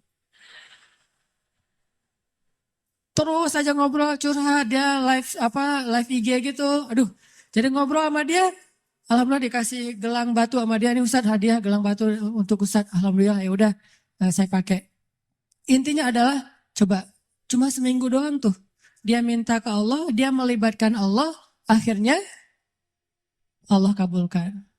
Bisa nggak kita dalam waktu seminggu halal dengan cara berdoa ke Allah? Ya Allah, saya lihat dia kemarin di masjid. Masjid apa ini teh? Baitur Rahman. Cuma saya nggak berani menyapa. Saya menyapa dia lewat engkau saja ya Allah. Kalau kita yakin dan tembakan kita itu udah jago tadi, jawid. Gimana tuh jawid? Kiraat kata Teh Hanin tadi. Kuatkan, jagokan diri kamu dalam yakin ke Allah. Makin jawid, makin jawad, makin bagus. Maka insya Allah akan kena panahan kita. Ada orang mana tadi nggak kena sama sekali. Ada orang yang di jarak yang sama langsung kena. Kenapa? Udah jawid. Imannya udah mantep. Udah yakin gitu. Dan yakin dalam bahasa mana tadi udah profesional. Nanti insya Allah tiba-tiba entah gimana caranya nggak usah cari tahu. Karena saya juga sama Teh Hanin yang cerita tadi kita Teh Hanin maksudnya nggak mencari saya, ada saya mah mencari. Teh Hanin nggak mencari, saya sama sekali kita nggak kenal, dia nggak kenal saya. Pas ketemu di tempat kibdah emang ada sedikit trik yang saya lakuin gitu kan biar bisa namanya ikhtiar gitu kan. Dan dengarkan ceritanya. Nah gitu deh pokoknya. Yang jelas nggak usah berharap kepada Allah tergantung cara. Berharaplah kepada Allah karena kita yakin kepada Allah. Cara Allah yang bikin. Ini Agi nih. Yang kedua, driver online. Driver ojek online. Saya waktu itu ada rapat di Pemuda Hijrah. Namanya Masjid Pemuda Hijrah itu Al-Latif. Ada rapat di Al-Latif. Dan saya lagi malas nyetir, akhirnya naik ojek online. Pergilah ke Masjid Al-Latif. Dari pagi zuhur saya ngimamin di masjid. cuman pakai baju biasa. Terus asar juga ngimamin. Pas sudah selesai asar, saya mau pulang, saya order lagi nih ojek online. Saya order, ada yang ngambil. Ngambil, saya naik ojek, di tengah jalan dia nanya, Mas, sering sholat di masjid itu? Kata dia. Lumayan, saya bilang. Ya, itu masjid ramai banget ya. Kalau taklim ramai banget tuh, penuh dengan anak muda. Ya, alhamdulillah, saya bilang. Terus dia bilang lagi, ada tuh di situ tuh imam muda, bacanya bagus banget, orang Aceh. Siapa ya namanya? Saya bilang Muzammil. Oh ya Muzammil. Oh ya, kenal sama dia? Ya lumayan, saya bilang. Dari tadi lumayan aja semuanya. Eh, oh, Mas suka ikut talim juga di situ? Kadang-kadang, saya bilang.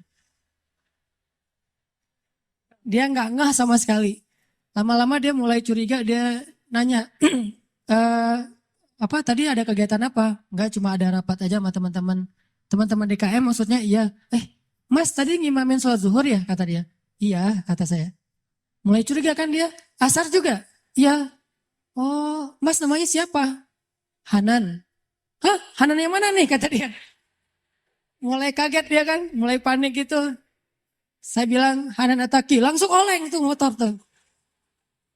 Masya Allah. Dia kaget sendiri. Dan itu olengnya tuh langsung berhenti pas lampu merah pula. Dia heboh sendiri di lampu merah, bayangin. Ya Allah, Masya Allah. Alhamdulillah. Ustadz tahu nggak? Ternyata ini Ustadz Nata Kintar dulu. Saya lihat ke belakang. Benar nggak nih? Oh iya benar gitu. Dari tadi kayak Ustadz nggak ngomong-ngomong. Kata dia, Ustadz tahu nggak? Sebulan ini saya selalu beristighfar, berdoa, sholawat. Ya Allah, saya pengen banget ketemu sama itu tuh satu lagi gurunya Muzammil. Yang ceramahnya suka di YouTube katanya. Ustadz Hanan Ataki, saya pengen ketemu beliau. Tapi susah kalau di taklim. Pengen berduaan, jangan pas rame-rame. Ternyata berduanya di atas ojek. Coba. Dan itu demi Allah kisah nyata teman-teman terjadi. Jadi Imam Ahmad yang pernah kita dengar ceritanya bukan cuma terjadi di Basrah. Terjadi juga di Indonesia. Terjadi di Jakarta, di Bandung, Surabaya, di Kediri, di mana-mana. Kalau kita melibatkan sebegitu mudahnya. Padahal dua orang ini saya kira bukan ulama. Bukan orang yang mungkin hijrahnya udah lama. Baru juga hijrah. Tapi kenapa diperlakukan oleh Allah semudah itu? Bagi Allah orang yang sudah taubat dari dosa seperti orang yang tidak berdosa. Orang yang sudah taubat dari dosa seperti orang yang tidak berdosa. Jadi sama Allah memperlakukan dia seperti Allah memperlakukan kekasih-kekasihnya yang soleh lainnya. Jadi jangan pesimis, jangan putus asa. Kalau kita melibatkan Allah, kita akan dikuatkan. Tenang aja, udah tetap la tahzan innallaha ma'ana. Yang terakhir tadi kisah AG. AG ini anak skateboard dari Batam. Dia itu kerja di sebuah perusahaan swasta di Batam, IO gitu. Dia pertama dapat hidayah itu dengerin istrinya dengar booster di YouTube. Mah dengerin apa tuh booster? Ini ada ustadz katanya juga senang main skate walaupun gak bisa sih, cuma senang nemenin doang.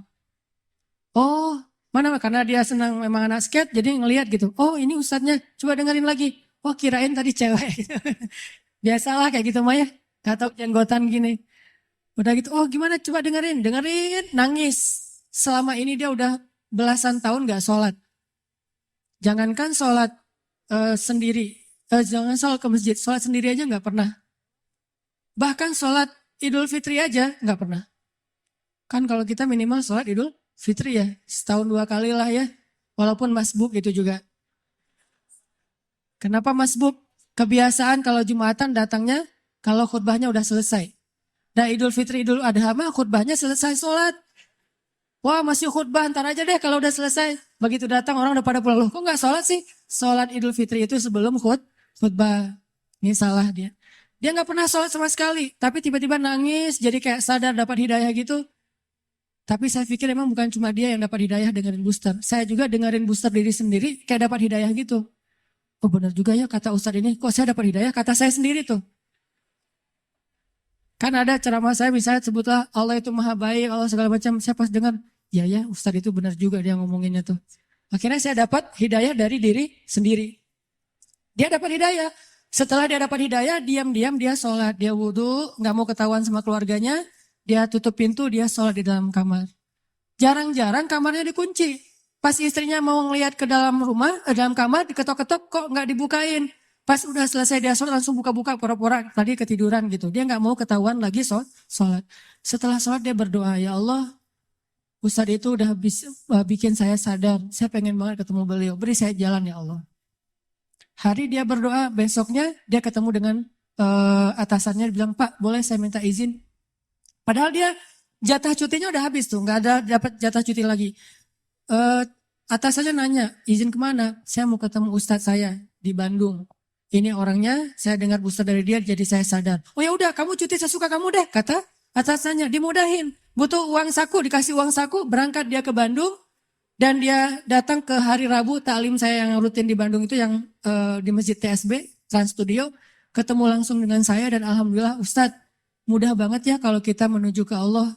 Yang susah itu kalau kita menjauh dari Allah. Tapi kalau menuju ke Allah, dipermudah, banyak banget urusan yang dipermudah. Saya malah dapat uang saku, saya malah dapat kayak bonus dari atasan saya. Keluarga saya alhamdulillah sekarang jadi lebih baik setelah saya berhijrah. Dan saya pengen ketemu dengan Ustadz, dimudahin banget. Ini lihat bukti. Bukan karena saya orang soleh, enggak. Kesolehan kita hanya Allah yang tahu. Tapi karena kita yakin sama Allah. Karena kita melibatkan Allah. Terus kenapa galau, kenapa khawatir, kenapa enggak tenang? Kalau kita bisa melibatkan yang maha kuasa dalam segala urusan kita. Jadi itu teman-teman, coba buktiin deh. Kalau teman-teman yang lain di tempat yang tadi saya ceritain udah membuktikan, kita pasti bisa lebih dari itu. Bukan hanya ketemu Ustadz, tapi juga ketemu dengan pasangan kita, menemukan rezeki yang halal untuk kita, apapun kebaikan. Tinggal, ya Allah, saya pengen nikah, beri saya jalan. Udah gitu, lihat keajaiban terjadi dalam hidup kita. Kalau enggak juga, enggak ada sia-sianya berdoa kepada Allah. Makanya saya bilang kalau berdoa tuh jangan yang tanggung, yang mantap sekalian. Ya Allah, kalau mobil ya Allah saya pengen Alphard. Penghasilan kita kecil, tapi pengennya Alphard. Emang sia-sia? Enggak. Kalau enggak dikasih Alphard di dunia, dikasih Alphard di akhirat. Kan Allah pasti mengabulkan doa kan? Pasti itu. Kalau enggak dikabulkan di dunia, dikabulkan di akhirat. Bangun dari kubur, tiba-tiba lewat Alphard, berhenti depan kita. Ini mobil siapa? Ayo kita ke Padang Mahsyar, lewat pakai Alphard gitu. Udah ada drivernya. Mereknya bukan Toyota tapi mereknya Cahaya. Merek baru nih. Belum dijual di Indonesia. Mereknya Cahaya. Kendaraan Cahaya yang lebih nyaman adalah Alphard. Jalan ke Padang Mahsyar. Kenapa saya dapat kendaraan ini ya Allah? Karena dulu kamu pengen banget punya mobil Alphard di dunia. Tapi aku tidak memberikannya di dunia karena itu tidak baik untuk kamu. Tapi aku berikan di akhirat. Apa sia-sianya berdoa kepada Allah? Jadi tetap ar-raja ilallah, berharapnya hanya ke Allah. Dan itulah obat untuk segala kegalauan.